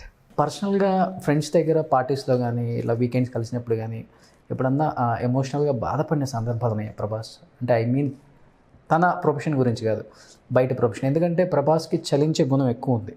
ఎక్కడన్నా ఏదైనా ఇన్సిడెంట్ జరిగితే ఇమ్మీడియట్గా ఇండస్ట్రీ నుంచి పెద్ద అమౌంట్ ప్రభాస్ తప్పితే ఎవరిని నేను దూరం చూడలేదు. ముందు వెనక ఆలోచించకుండా 2 కోట్లు 3 కోట్లు 4 కోట్లు అది ఏ స్టేట్ అని కూడా ఆలోచించరు. హైయెస్ట్ అమౌంట్ ప్రభాస్దే ఉంటుంది. అంటే చలించే గుణం చాలా తక్కువ మందికి ఉంటుంది, అది ప్రభాస్కి ఫస్ట్ ఉంది. అండ్ ఆయనకి పొగడతలు ఇష్టం ఉండదు, ఆ ఇచ్చింది కూడా తక్కువ మందికే తెలుస్తుంది. కొంతమంది ఏదో మీడియా, మీరు అన్నట్లు సోషల్ మీడియాలో చూసి తెలుసుకునే వాళ్ళు ఎక్కువ మంది ఉంటారు. ఎందుకని ఆయనకి అంత ఎమోషనల్ బాండింగ్? అసలు బయట వాళ్ళని చూసినప్పుడు కానీ అలా ఏమన్నా ఫీల్ అవుతుంటారు, ఎట్లా జరిగింది ఏంటి అని? అంటే ఆయన చాలా సందర్భంలో అన్న మాట ఏంటంటే, మన అదృష్టం కొద్దో లేదంటే మన పెద్దల ఆశీర్వాదం బలంతోనో మనం ఈరోజు ఈ స్టేజ్కి వచ్చాం. మనకు వచ్చిన దాంట్లోంచి ఎంతో కొంత సొసైటీకి ఇవ్వాలి, ఇచ్చి తీరాలి అని ఆ ఫీలింగ్. మొన్న రీసెంట్గా మీకు మనకి తెలంగాణ గవర్నమెంట్ నుంచి ఒక అటవీ ప్రాంతాన్ని కూడా ఆయన అడాప్ట్ చేసుకోవడం జరిగింది. చేసుకుని దానికి సంబంధించి కొంత ఫండ్ కూడా ఎవ్రీ ఇయర్ ఆయన ఇవ్వాలనుకుంటున్నారు. సో ఆల్మోస్ట్ నాకు తెలిసి మంచి అమౌంట్ లాస్ట్ టైం కూడా ఇచ్చారు మన అది అడాప్ట్ చేసుకున్నాం. ఫస్ట్ టైం చూస్తున్నా డే 1 నుంచి ఉదుత్ కావచ్చు, మన కరోనా టైం కావచ్చు. ఆయనకి అంటే ఈవెన్ ఏదైనా ప్రకృతి వైపరీత్యాలు జరిగినప్పుడు రియాక్ట్ అవుతారు. అండ్ అగైన్ దీన్ని కూడా అంటే నేచర్ను కూడా బాగా లవ్ చేసే వ్యక్తి అండి. ఆయనకి చాలా ఇష్టం నేచర్ అంటే. నేచర్లో ఉన్న వైల్డ్ యానిమల్స్ కాడి నుంచి కానీ లేదంటే ఇవన్నిటిని కాపాడాలంటారు ఆయన. అంటే దేన్ని మనం భూమి మీద మనం నాశనం చేసే హక్కు మనకు లేదు, ఎందుకంటే మనం కూడా అందులో పార్ట్ అంతే. సో మనం దాన్ని నాశనం చేసే హక్కు అసలు లేదు. ఈవెన్ ఆయన గెస్ట్ హౌస్లో కూడా మొక్కలు చెట్లు ఏదన్నా పెరిగిందాన్ని కొట్టడానికి అంత తొందరగా ఒప్పుకోరు ఆయన. దాన్ని కొట్టొద్దు, దాన్ని మన ల్యాండ్స్కేప్లోకి ఎలా అందంగా తెచ్చుకోవాలో ఆలోచించండి అంటారు. సో అదొక వెరీ, నాకు బయట తెలుసు ఫ్యాన్స్ చాలామందికి తెలుసులేండి. ఆయన నేచర్ లవర్, చాలా నేచర్ అంటే చాలా ఇష్టం ఆయనకి. హాలిడే స్పాట్స్ కూడా ఆయనకి బాగా ఏదో బ్యాంగ్ అయిపోయే హాలిడే స్పాట్స్ కన్నా కూడా నేచర్లో మమేకమయ్యే హాలిడే స్పాట్స్ అంటే చాలా ఇష్టం. సో ఈ 20 years జర్నీలో మీరు కూడా అతనితో ట్రావెల్ చేస్తున్నారు, ఆల్మోస్ట్ అన్ని మూవీస్లో యాక్ట్ చేశారు.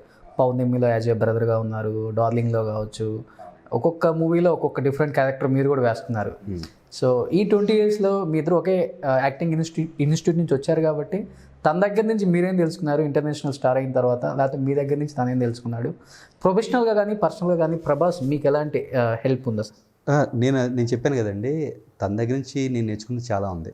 ఆయన వెళ్ళిన ప్రతిసారి నేను ఏదో ఒక మ్యాటర్లో ఎక్కడో చోట ఇన్స్పైర్ అయ్యే వస్తాను. నేను ఇందాక ముందు చెప్పినట్టుగా ఆయన నా ఇన్స్పిరేషను, నా మెంటర్, నాకు ఒక గాడ్ ఫాదర్, ఇవన్నీ నేను అనుకుంటా. ఎందుకంటే ప్రతిసారి మేము మాట్లాడుకున్న సందర్భాల్లో చాలా తక్కువ అంటే వేరే విషయాలు ఉంటాయండి. ఎలా బిహేవ్ చేయాలి, ఎలా హ్యాండిల్ చేయాలి, ఎలా మేనేజ్ చేయాలి, ఈ విషయాలన్నీ ఆయన నాకు ఎప్పుడు చెప్తూ ఉంటారు. నేను ఒక కంపెనీని ఇప్పుడు రన్ చేస్తున్నాను. ఆయన దగ్గర నుంచి ఏదన్నా ఒక వ్యక్తి తప్పు చేసినప్పుడు మనం వాళ్ళని ఇట్లా మేనేజ్ చేయొచ్చు, లేదా ఇలా మాట్లాడాలి వాళ్ళతో, లేదంటే ఒక టఫ్ సిచ్యువేషన్ వచ్చినప్పుడు ఇలా హ్యాండిల్ చేయాలి. ఆయన చాలాసార్లు చెప్పారు. అంటే ఒక టఫ్ సిచ్యువేషన్ వచ్చినప్పుడు ఏ రకంగా హ్యాండిల్ చేయొచ్చు, లేదంటే ఒక వ్యక్తి మన తప్పు చేస్తున్నాడని నాకు తెలిసిన తర్వాత అతన్ని ఏ రకంగా మందలించవచ్చు, ఇవన్నీ కూడా ఆయన దగ్గర నేర్చుకున్న విషయాలు నేను. సో ప్రొఫెషనల్గా అంటే తన సినిమాలలో ఖచ్చితంగా మీకు ఒక రోల్ ఉంటుంది. వేరే సినిమాలకు కూడా ఏమైనా రిఫర్ చేస్తారా? అంటే ఆయన రికమెండ్ చేయడానికి పెద్దగా ఇష్టపడరండి. అంటే ఆయనే మామూలుగానే ఒక చోట ఎవరిని అడిగే వ్యక్తిత్వం కానీ లేదంటే ఒక మాట ఇది వ్యక్తిత్వం అది కాదు. ఆయనకు తోచిన ఇదిలో చెప్పే ఇది చేస్తారు తప్ప బయట రికమెండ్ చేస్తారు. అది తత్వం కాదు అది. అంటే ఆయన కోసం అడగరు, నా అనే మనిషి కోసం కూడా అడగరు. ఓకే, ఎందుకంటే నేను ఆయన మనిషిని కాబట్టి ఆ ఫేవరెట్ అయితే ఆయన అడిగినట్టే. సో అట్లా అసలు నాకు కూడా ఇష్టం ఉండదు. ఆయన చెయ్యి ఎక్కడ కింద ఉండడం నాకు కూడా ఇష్టం ఉండదు. సూపర్.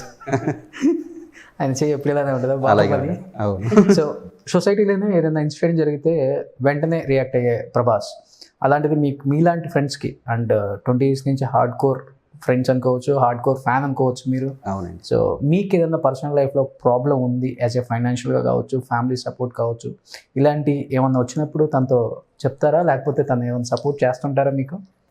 లక్కీగా ఆయన ఎప్పుడూ ఒక మాట అంటారండి, రే ఏ ప్రాబ్లం వచ్చినా నన్ను మర్చిపోద్దు అంటే, నేను అనే మాట ఏంటంటే ఆ సందర్భం రాకూడదని కోరుకుంటున్నాను నేను అంటుంటా.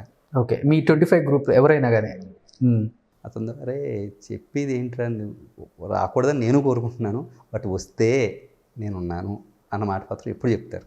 ఓకే, బట్ అటు ఈ 20 years నుంచి ఆ ప్రాబ్లం అయితే రాలేదండి, రాలేదు, ఎప్పుడు రాలేదు. సో అందుకని సస్టైన్ అవుతుంది అనమాట గట్టిగా. సో మీ 25 మెంబర్స్కే తెలుసండి ప్రభాస్ అసలు ఎప్పుడు పెళ్లి చేసుకోబోతున్నాడు. మీరు అందరూ అడుగుతుంటారు కాబట్టి గ్రూప్ ఫామ్ అయినప్పుడు అసలు ప్రభాస్ పెళ్ళి ఎప్పుడు అంటే ఏమన్నా చర్చిస్తాడా మీతో, టీంతో? డెఫినెట్గా మా అందరికీ అంటే పేరెంట్స్ కన్నా, వెల్ విషెస్ కన్నా, క్లోజ్ రిలేషన్స్ కన్నా ఎక్కువ ఫ్రెండ్స్ దగ్గర షేర్ చేసుకుంటాం ఏదైనా కానీ.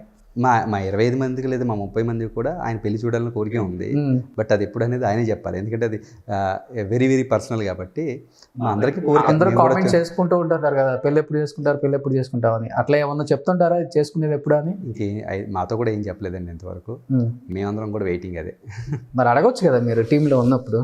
అయితే వెరీ వెరీ పర్సనల్ క్వశ్చన్స్ మనం అడగకూడదు కదండి, కొన్ని ఏదన్నా కూడా ఒక లిమిట్స్ ఉంటాయి కదా. ఎందుకైతే ఇండస్ట్రీ నుంచి అయితే కాదు, బయటే అది కూడా తెలియదు. డెఫినెట్గా ఇంతవరకు పలానా వ్యక్తి అని లేదంటే పలానా ఇది కానీ ఇంతవరకు మాకు కూడా ఏం తెలియదు. బట్ మేమందరం ఎదురు చూస్తున్నాం ఆయన ఎప్పుడు చెప్తారా న్యూస్, ఎప్పుడు ఫ్యాన్స్ అందరితో పాటు మేము కూడా చాలా చాలా ఎదురు చూసే విషయం ఏంటంటే, ఎందుకంటే చాలా వరకు ఆయన కూడా మీడియా మోసేసింది ఒకప్పుడు, ప్రభాస్ అనుష్క పెళ్లి చేసుకుంటున్నారు అది ఇది అని. ఆయన చాలా మీడియాలలో చెప్పాడు ఓపెన్గా కూడా కొన్ని చోట్ల, లేదు మా ఇద్దరిది ఒక క్లోజ్ రిలేషన్, ఫ్రెండ్షిప్, బాండింగ్ ఇది, సో అంతకుమించి వేరే అర్థం చేసుకుంటే అది మీ ఇష్టం అని చెప్పి కూడా ఓపెన్గా చెప్పాడు. అలాంటి అసలు ఉందా ఏమన్నా? అది ఏమీ లేదండి. ఇవన్నీ కూడా బయట కాస్త బజ్ క్రియేట్ చేసుకోవడం కోసం, జనాలను ఎంటర్టైనింగ్ కోసం కొన్ని మీడియాస్ లేదంటే అలాంటివి ఏదో చేసుకునేవి తప్ప అక్కడైతే ఏం లేదు. So last and final Prabhas గురించి ఒకటి, ప్రభాస్లో పాజిటివ్ అంటే ఏం చెప్తారు? పాజిటివ్ అంటే ఈజ్ వెరీ స్ట్రాంగ్ అండి. మెంటల్గా కానీ ఏదైనా టఫ్ సిచ్యువేషన్స్ హ్యాండిల్ చేయడంలో కానీ. ఎందుకంటే ఈరోజు బాహుబలి అనే ఒక అద్భుతమైన హిట్ వచ్చిన తర్వాత ఆ స్టేటస్ని మెయింటైన్ చేయడం అంటే మానవ మాతృకి సాధ్యమేది కాదు. ఎందుకంటే ఆల్మోస్ట్ తెలుగు సినిమాని ప్రపంచ స్థాయికి తీసుకెళ్ళిపోయిన సినిమా, ఆయనకి ప్రపంచ స్థాయి గుర్తింపుని తీసుకొచ్చిన సినిమా. సో ఆ స్టేచర్ని మోయడం కూడా చాలా కష్టం. దాన్ని మోస్తూ కూడా ఆయన అంత డౌన్ టు ఎర్త్ ఉండి అలా హ్యాండిల్ చేయగలుగుతున్నారంటే చాలా చాలా గ్రేట్.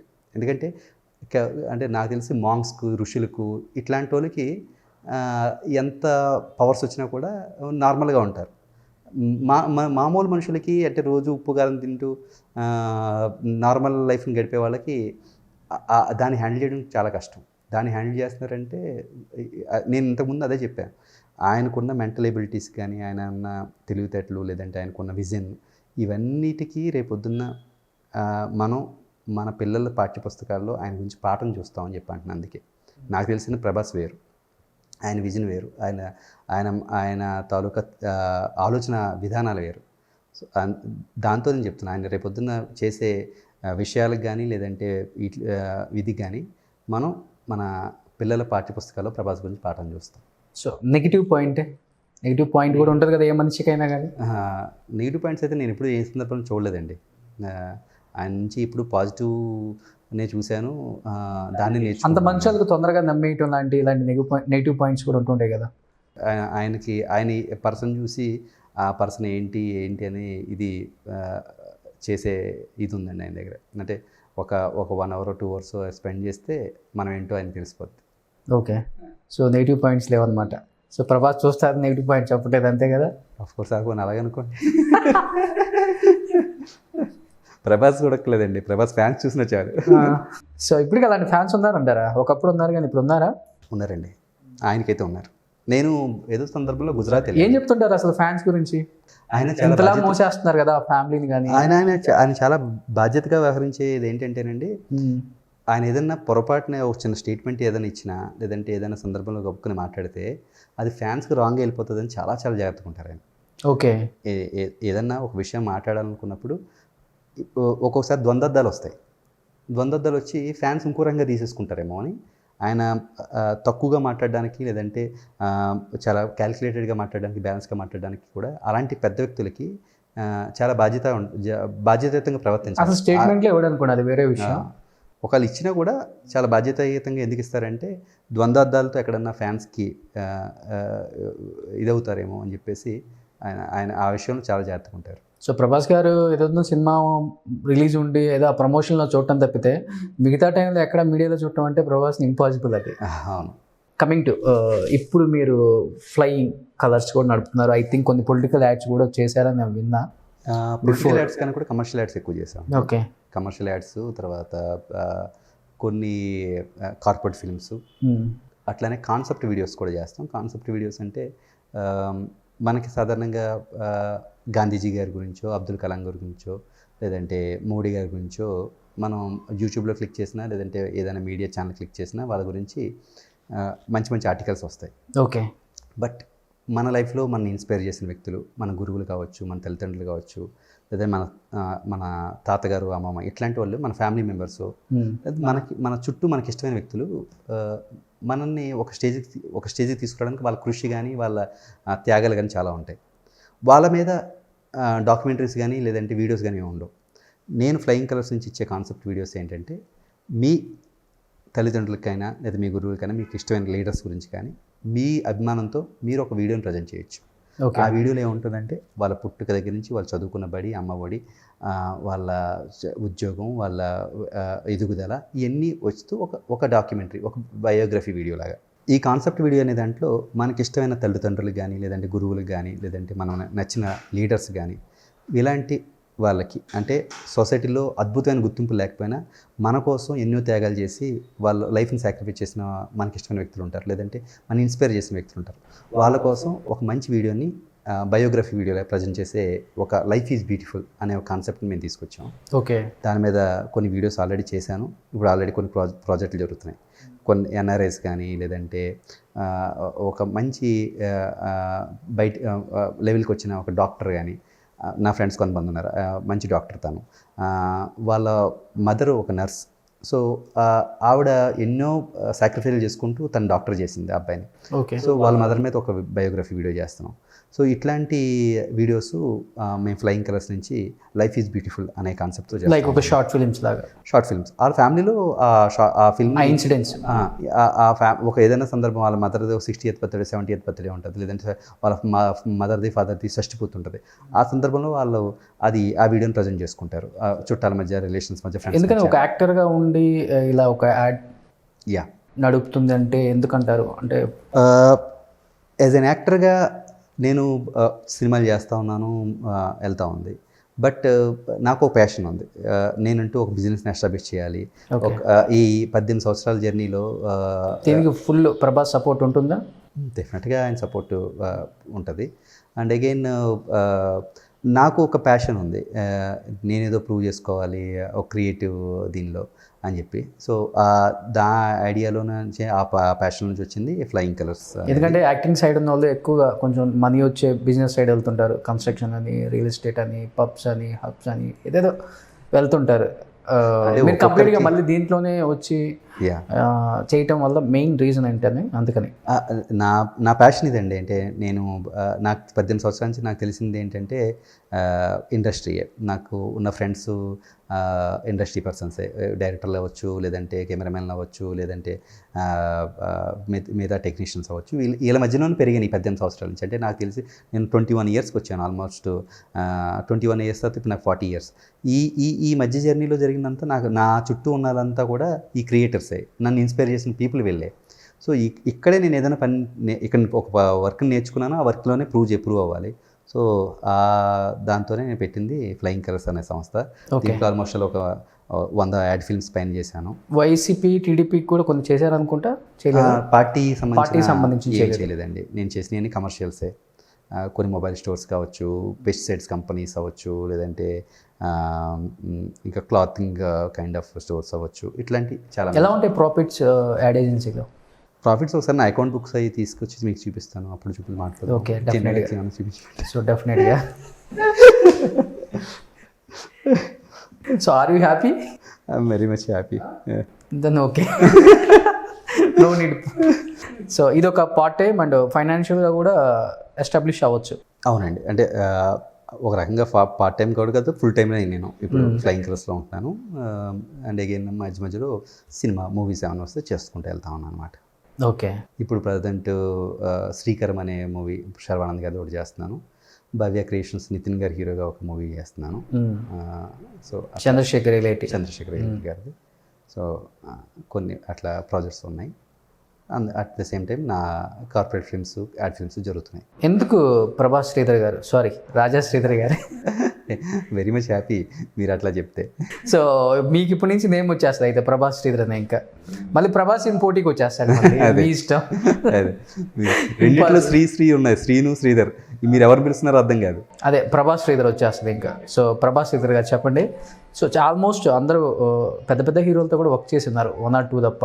లైక్ వెంకటేష్ గారితో కావచ్చు, జూనియర్ ఎన్టీఆర్ కావచ్చు, అన్ని పెద్ద పెద్ద. ఇది ఇంకా ఆడవారి మాటలకు అర్థాలే లేదు. వెంకటేష్ ఫ్రెండ్ కూడా. సో ఎలా ఉంటుంది విక్టరీ వెంకటేష్తో? ఆయన ప్రతి షూటింగ్లో ఒక మెమరబుల్ మూమెంట్, ఒక ఇన్స్పిరేషనల్ స్టోరీ, అవునండి, ఒక మోటివేషన్ అయితే తప్పకుండా ఉంటుంది ఈ ఫీల్డ్లో.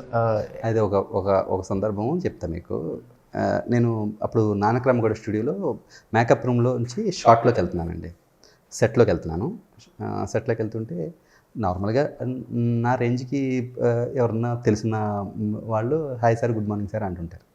ఆ రోజు ఎందుకో నేను మేకప్ నుంచి సెట్లోకి వెళ్తుంటే సెట్ అంతా నిలబడి నాకు గుడ్ మార్నింగ్ చెప్తుంది. Good morning sir, good morning sir, good morning అని వెళ్తున్నాను. మొత్తం అందరూ ఎంత మర్యాద ఇచ్చేస్తున్నారు. ఏదైనా అసిస్టెంట్ డైరెక్టరో లేదంటే ఎవరైనా తెలిసిన ఒకరిద్దరు గుడ్ మార్నింగ్ చెప్తారు, కామన్గా అది ఉంటుంది.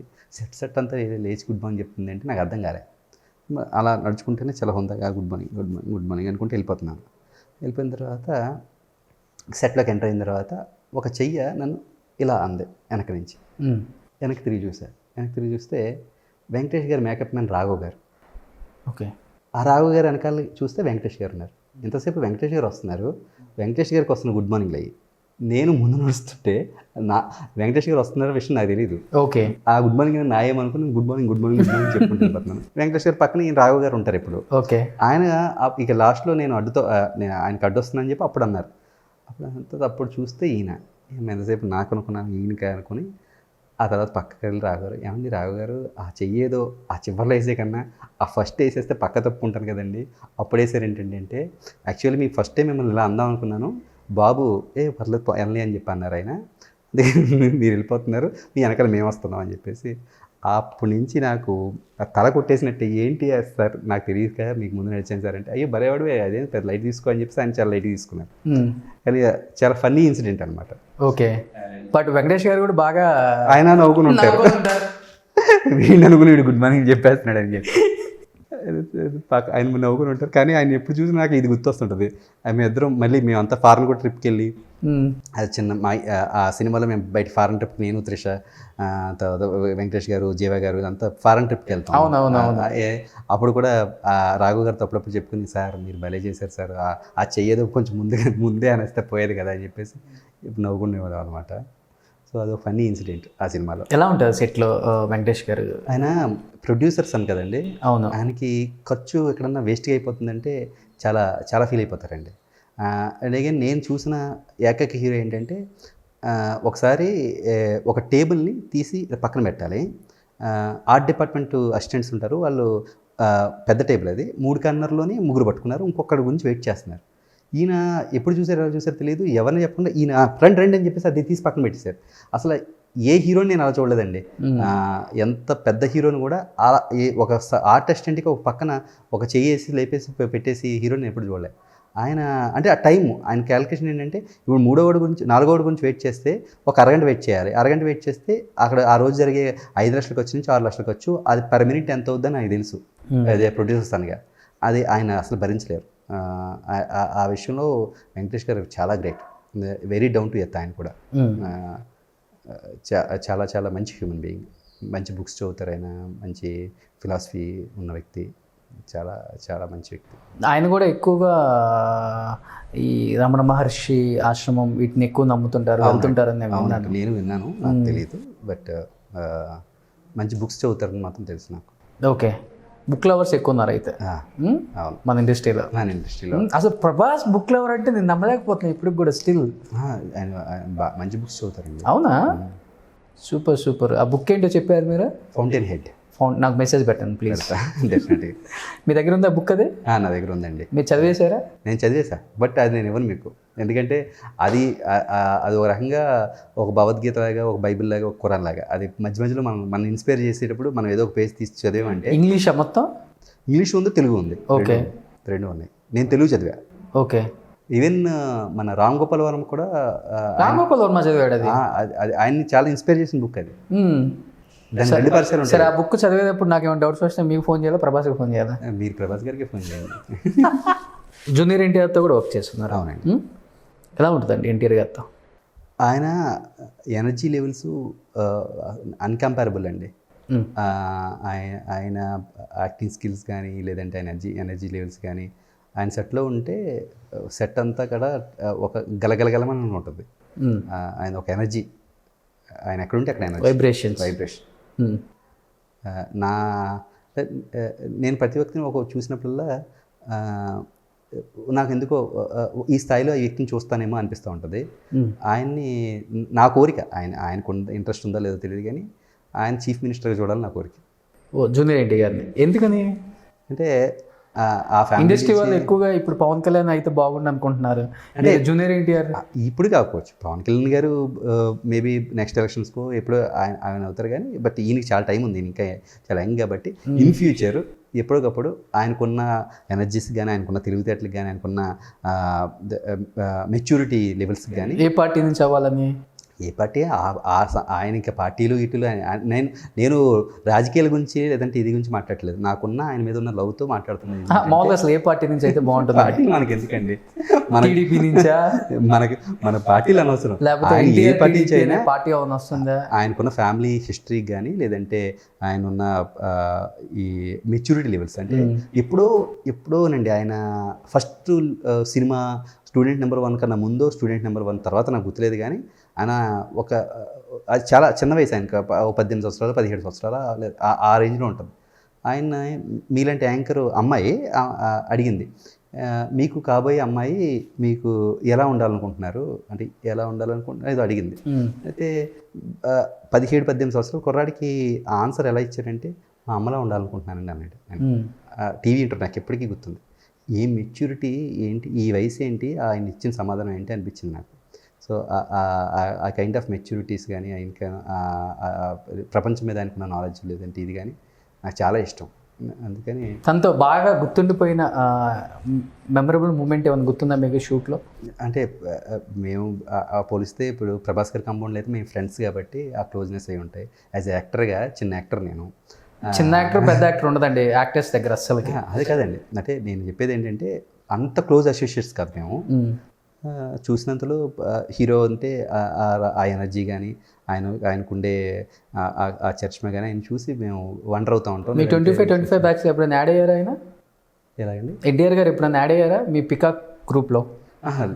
ఈ పికాక్స్ గ్రూప్స్ అని కదా, గ్రూప్లో పార్టీ ఉన్నప్పుడు ఎప్పుడైనా యాడ్ అయ్యారా అంటున్నా. ఏదన్నా సినిమాకి సంబంధించిన పార్టీస్ ఏమైనా ఉంటే మేమందరం వెళ్ళమండి. దానికి ప్రభాస్ గారు లేదంటే వాళ్ళు వెళ్తారు తప్ప, సినిమా సందర్భంగా యాడ్స్ మేము చాలా తక్కువ వెళ్ళేది. ఒక్కసారి ఏమో ఆయన గెస్ట్ హౌస్కి అంతా ఒకసారి వెళ్ళినట్టు గుర్తు నాకు. ఇప్పుడు చాలా చాలా రోజుల క్రితం ఈ కంత్రీసి మూవీ ఎప్పుడెప్పుడు ఆయన సన్నగా అయ్యారు కదా మధ్యలో, అప్పుడెప్పుడు పార్టీ కోసం. అంతే తప్ప అది ఆయనకి గుర్తుండదులేండి, ఎందుకంటే వెళ్ళింది ఆయన బహుశా డెఫినెట్గా ఆయన గుర్తుండదు. మేము అందరికీ ప్రభాస్ గారితో మనం అనుకుంటా కానీ వాళ్ళకే ఎక్కువ గుర్తుంటాయి. కానీ సినిమా వాళ్ళు ఒక స్టార్ రేంజ్ వచ్చిన తర్వాత ఇన్సిడెంట్స్ అన్నీ గుర్తున్నప్పుడు కూడా మనిషిని చూసినా కానీ ఎక్కడ కలిసాం, ఎప్పుడు చూసాం, ఎక్కడ కలిసాం, ఎప్పుడు మాట్లాడాం, ఇలాంటి ఆఫ్ స్క్రీన్ కావచ్చు, ఆన్ స్క్రీన్ కావచ్చు, యాక్ట్ చేసే ఆర్టిస్టులు ఎక్కువ మంది ఉన్నారు అని చెప్పి అంటుంటారు. అది చాలా చాలా రాంగ్ అండి. ఎందుకంటే చాలామంది చెప్పారు కాబట్టి ఇంటర్వ్యూస్లో అడుగుతున్నాను, ఆ విషయం ఎంతవరకు కరెక్ట్ అవునా అని. ఒకవేళ మీరు చెప్పిన దాంట్లో కొంత నిజం ఉండొచ్చు. యాక్టర్ అనే వాళ్ళకి మీరు మళ్ళీ నన్ను ఎప్పుడన్నా రోడ్డు మీద కనపడి నవ్వారనుకోండి, నేను పర్సనల్ నా ఫీలింగ్ అంటే నాకు కొంచెం చిప్ వీకే, నేను మర్చిపోతుంటాను మనుషుల్ని. ఇది స్మార్ట్ శంకర్ చిప్పు కాదు మీది. కాదు. ఓకే. అయితే ఇతను నన్ను చూసి ఎవరో నవ్వుతూ ఉంటారు. ఇతను నన్ను యాక్టర్ని గుర్తుపట్టినవాడా, లేదా ఇతను నాకు పరిచయస్తుడా, లేదంటే మనం ఇతనితో ఏమైనా కలిసి పనిచేసామన్నది నాకు గుర్తురాదు. ఈవెన్ వైఎస్ రాజశేఖర రెడ్డి గారు అంటే ఎంత చిన్న లీడర్ వచ్చినా కూడా పేరు పెట్టి పలకరిస్తారు. ఆయనకి అంత మెమొరీ ఉంది. ఆ మెమొరీ అందరికీ కొన్ని వేల పేర్లు గుర్తుంటాయి, వేల పేర్లు గుర్తుంటాయంట. అలాగే ఎన్టీ రామారావు గారికి కూడా అంత మెమొరీ ఉంది. అలాగే ప్రతి ఒక్కరికి ఉండదండి. మెయిన్ యాక్టర్స్కి పాపం మెయిన్ పెద్ద ప్రాబ్లం ఏంటంటే, ఆ వ్యక్తి నవ్విన తర్వాత అతను యాక్టర్ని గుర్తుపెట్టిన వేడా, లేదంటే కలిసి పనిచేసే వాళ్ళని గుర్తుపెట్టిన వేడా అన్నది గుర్తురాదు. సో ప్రతి ఒక్కరికి అని చెప్పేసి వెళ్ళిపోతూ ఉంటారు వాళ్ళు. అది మీకు అదేంటి మనం అంత పెద్ద ఇంటర్వ్యూ తీసుకున్నాం, ఆ రోజు ఒక 2 hours గడిపాము, ఈరోజు మర్చిపోయినట్టుగా నటిస్తాడు ఏంటంటే పాపం మర్చిపోతాడు. అతను కొన్ని వందల ఇంటర్వ్యూలు ఇచ్చి ఉంటాడు, లేదంటే కొన్ని వందల మంది వర్క్ చేసి ఉంటాడు. సడన్గా అతను అసిస్టెంట్ డైరెక్టరా, కో డైరెక్టరా, కాస్ట్యూమరా, మేకప్ మ్యానా, లేదంటే ఏదైనా డ్యాన్సరా, ఫైటరా, ఏం గుర్తురాదు. ఫ్లోలో వర్క్ చేసుకుంటూ వెళ్ళిపోతారు. కాబట్టి కొంతమంది మెమొరీ బాగున్న వాళ్ళకైతే డెఫినెట్గా పేరుతో సహా గుర్తుపెడతారు. ఆ సందర్భాలు ఉంటాయి. అన్ని వేళ ఆ స్టేట్మెంట్ కరెక్ట్ కాదని నా ఉద్దేశం. సో మీకు బాగా ఇప్పుడు దాదాపు 100 movies వర్క్ చేశారు కదా, మీకు చాలా కంఫర్టబుల్, కన్వీనియంట్ అండ్ రోల్ కూడా చాలా మంచిది, సినిమాకి నేను అనుకున్న రోల్ ఇది అనిపించిన రోల్స్ ఏమైనా ఉన్నాయా ఇప్పటి వరకు? నేను ఆ సినిమా సరిగ్గా ఆడలేదు కానండి, మారు అనే సినిమా నితిన్తో చేశానండి. ఓకే. దాంట్లో డ్రగ్ అడిక్ట్ క్యారెక్టర్ చేశాను అనమాట. అది ఆ క్యారెక్టర్స్ మీరు భలే సూట్ అవుతారు. ఆ క్యారెక్టర్ చాలా బాగా వచ్చింది. ఆ సినిమా చేసిన డైరెక్టర్ గారు సిద్దిక్ అని, ఆయన మలయాళం డైరెక్టరు. ఆయన మళ్ళీ తమిళ్లో అదే సినిమా చేశారు. మళ్ళీ ఆ క్యారెక్టర్ నన్ను తమిళ్లో కూడా తీసుకున్నారు. అక్కడ కూడా క్యారెక్టర్ నేను ప్లే చేశాను. నేను నా కెరియర్లో బెస్ట్ పర్ఫార్మెన్స్ అనుకున్న క్యారెక్టర్ అదే. ఓకే. తెలుగులో సినిమా సరిగ్గా ఆడలేదు, తమిళ్లో ప్రసన్న హీరోగా చేశారు, మన స్నేహ హస్బెండ్. సో అక్కడ కొంచెం పర్వాలేదు, బాగానే ఆడింది. నేను బాగా యాక్ట్ చేశాను అని అనుకునే క్యారెక్టర్ కానీ సినిమా కానీ అది. మన జగపతి బాబు గారితో ఒక పిక్చర్ యాక్ట్ చేశారు, నేను చూసాను. అతడే ఒక సైన్ చాలా బాగుంటుంది పిక్చర్. అది కూడా ఎలా ఉంటుంది జగ్గుబాయితో? ఆయన వండర్ఫుల్ అండి. ఆయన కూడా ఏంటంటే జగ్గుబాయిని హీరోగా చూసి ఇప్పుడు విలన్గా తెల్లగడ్డం, ఆ తెల్ల మీసాలు ఎలా అనిపిస్తుంది ఇప్పుడు జగ్గుబాయిని చూస్తుంటే? అంటే మనిషికి బ్రేక్ అనేది దేవుడు ఎలా ఇస్తాడో తెలియదు. ఆయన హీరోగా వండర్స్ చూస్తారు, శుభలగ్నం, మావిడాకులు, ఇవన్నీ చూస్తారు. ఆ ఎరాలో హీరోలందరూ వాళ్ళ ఇంట్లో కూర్చొని కాలక్షేపం చేస్తుంటే ఆయన సెకండ్ ఇన్నింగ్స్ని ఎంజాయ్ చేస్తున్నారు. అవును. అండ్ అగైన్ ఇంతకుముందు మనం మాట్లాడుకున్న ఇండస్ట్రీకి అహం పనికిరాదు, మనిషి డౌన్ టు ఎర్త్ ఇండస్ట్రీ ఎప్పుడన్నా మళ్ళీ ఆదరిస్తుంది అనేది జగ్గుబాయి విషయంలో అది చాలా చాలా అవును. ఎందుకంటే నేను అతడే ఒక సినిమా చేసినప్పుడు ఆయన ఫుడ్, ఆయనకు వచ్చే కోకోనట్ వాటర్ ఇవన్నీ ఇంటి దగ్గర నుంచి వచ్చేవి. చాలామంది యాక్టర్స్కి ఏంటంటే ప్రొడక్షనే ఇస్తుంది, ప్రొడక్షన్ నుంచే జరుగుతూ ఉంటాయి. ఆయనకి అన్నీ కూడా ఇంటి నుంచే వచ్చేవి. ఏంటి అంటే ఆయన ఇక్కడ ప్రొడక్షన్లో డ్రా చేయరండి, చాలా వరకు ఇంటి నుంచే ప్రిఫర్ చేస్తారు. ఎందుకంటే ఆయన కూడా ప్రొడ్యూసర్ పెయిన్ ఏంటో తెలుసు. ఒక హీరోకి ఒక చిన్న కోకోనట్ వాటర్ లేదంటే ఒక వాటర్ బాటిల్ కావాలంటే ఒకవేళ అక్కడ లేకపోతే ప్రొడక్షన్ హౌస్ నుంచి ఒక కార్ ఇచ్చి బయలుదేరి ఎక్కడికి మొత్తం ఇండియా మొత్తం తిప్పి తీసుకొస్తారు. మన వాళ్ళు అంతే కదా చేసేది. ఆయనకి తెలుసు, అంటే నేను ఏదన్నా కోరితే నా గురించి వీళ్ళు మొత్తం ప్రొడక్షన్ డబ్బులు వేస్ట్ చేస్తారని చెప్పి ఆయనకి తెలుసు. సో అందుకని ఆయనకి ఏం కావాలి ఏంటి అనేది ప్యాక్ అయిపోయి ఇంటి నుంచి వచ్చేస్తాయి. ఓకే. సో ఇవన్నీ మ్యాటర్స్ అండి. అంటే ఇండస్ట్రీలో ఊరికే సెకండ్ ఇన్నింగ్స్ స్టార్ట్ అయిపోవు, ఊరికే బ్రేక్లు వచ్చేవు, ఊరికే జనాలు అందరూ ఫాలో అయిపోరు. ఇవన్నీ ఆ వ్యక్తిత్వం తాలూకా ప్రభావాలు చాలా ఉంటాయి.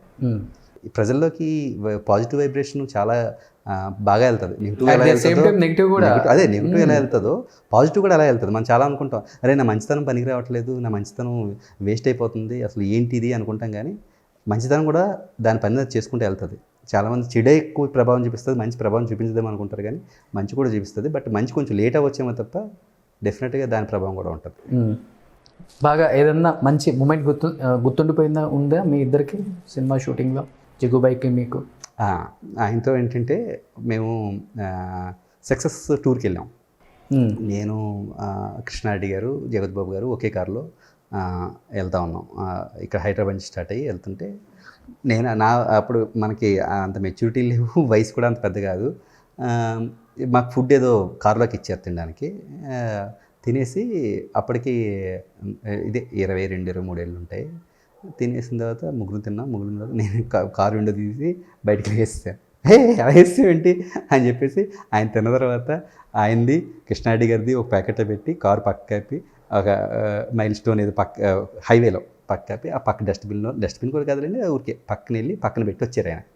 ఓహో, ఏదైనా తిన్న తర్వాత కారులో చాలా బయటకు వేయకూడదు అనమాట. కారు పక్క కాపి అలా డస్ట్బిన్ ఏదో చూసుకుని పక్కన వేయాలన్నమాట. అప్పుడు ఆ విషయం అప్పుడు తెలిసింది నాకు. ఓకే. సో ఇవన్నీ పెద్దోళ్ళ నుంచి లేదంటే మనకన్నా సీనియర్స్ నుంచి నేర్చుకోవాల్సిన విషయాలు, ఏమంటారు అట్లని మంచి పద్ధతులు. ఓకే. అదొకటి. సో మంచి ఎంత బాగా నేర్చుకుంటామో చెడు కూడా అంత బాగా నేర్చుకుంటాం ఇండస్ట్రీ నుంచి. సో మీరు మంచిగా ఎన్ని నేర్చుకున్నారు, చెడు ఏమన్నా కూడా నేర్చుకున్నారు ఇండస్ట్రీ నుంచి? లేకుండా ఉండదు కదా అస్సలకి. చెడు అంటే మరి చెడు ఏమన్నా మీరు చూసి చెప్పాలి ఎప్పుడన్నా రేపొద్దున్న, అరే ఏంటి రాజశ్రీధర్ ఇలాగ ఉన్నాడు ఏంటి మీరు ఏమైనా చూసి చెప్తే నాకు తెలుస్తుంది. అయితే ఏం నేర్చుకోలేదు? నేనైతే ఇండస్ట్రీ నుంచి చెడే నేర్చుకోలేదు. ఓకే. సో ఆల్మోస్ట్ అందరూ యాక్టర్స్తో వర్క్ చేశారు కదా మీరు? రామ్ చరణ్ గారితో చేయలేదు, మహేష్ బాబు గారితో చేయలేదు, అల్లు అర్జున్ గారితో చేయలేదు, ఎన్టీఆర్ గారితో చేశాను, పవన్ కళ్యాణ్ గారితో చేశాను, జగత్ బాబు గారితో చేశాను, ప్రభాస్ గారితో చేశాను, గోపీచంద్ గారితో చేశాను. పవన్ కళ్యాణ్ గారితో ఎలా ఉంటుందండి అసలుకి? పవన్ కళ్యాణ్ గారితో జల్సా మూవీ అండి. ఓకే. జల్సా మూవీ ఆయన బీభత్సం కామెడీని భలే ఎంజాయ్ చేస్తారు. అలీ గారి కామెడీ అంటే ఆయనకు చాలా చాలా ఇష్టం. ఒక్కొక్కసారి నవ్వడం స్టార్ట్ అయితే ఇంకా ఈయన ఏదో కెళ్ళి కుదిలేస్తారు అలీ గారు. ఇక దానికి పట్టుకుని ఇంకా అది ఆ సాయంత్రం వరకు ప్రతి హీరోకి ఒక ఆర్టిస్ట్ అయితే మంచి క్లోజ్ రిలేషన్ అయితే ఉంటుంది. కామెడీ ఉంటుందండి. ఆ సినిమాలో వీళ్ళిద్దరు ఉండాలి. లైక్ ఇప్పుడు ప్రభాస్ సీను, రాజశ్రీధర్ కావచ్చు, నితిన్ మధునందన్ కావచ్చు, ఇట్లా రామ్ చరణ్ ఇంకొక ఆర్టిస్ట్ వాళ్ళు కావచ్చు. ఈ బాండింగ్ అనేది కంటిన్యూ అవుతుంది. బాలకృష్ణ గారు అంటే చలపతిరావు గారు కావచ్చు. ఇలా ఒక ఆర్టిస్ట్ ఉంటే ఈ ఆర్టిస్ట్ ఉంటాడు. ఏంటి క్లోజ్ రిలేషన్ బాండింగ్ అసలుకి? పవన్ కళ్యాణ్కి అలీకి ఎక్కువ బాండింగ్ ఇది. అదే ఎక్కడో కొంచెం కనెక్ట్ అయిపోతారు. వేవ్లెన్స్ కనెక్ట్ అవ్వడం, వ్యక్తిత్వాలు కనెక్ట్ అవ్వడం, పర్సనల్గా షేర్ చేసుకోవడానికి మంచి ఫ్రెండ్గా దొరకడం, ఇవన్నీ ఉంటాయి కదా. ఓకే. సో ఆ కనెక్టివిటీతో డెఫినెట్గా ఇప్పుడు మీ క్లాస్మేట్స్ ఒక 50 మంది ఉంటారు 10th క్లాస్లో, మీరు గట్టిగా ఒక 5గురితో టచ్లో ఉన్నారు ఇప్పుడు? అందరు టచ్ ఉంటారు నాకు. మీరు బస్ స్పెషల్, వెరీ స్పెషల్ అయ్యి ఉండొచ్చు. నాకైతే 5-4 టచ్లో ఉన్నారు. సో ఆ కనెక్టివిటీ ఆ 4గురితోనే వచ్చింది కాబట్టి వాళ్ళతో ట్రావెల్ అవుతాం. మిగతా 50 మంది ఎలా ఉంటుంది వాళ్ళ రియల్ లైఫ్లో? ఎలా ఉంటారు వాళ్ళిద్దరు అసలు సెట్లో షూట్ లేనప్పుడు గ్యాప్లో?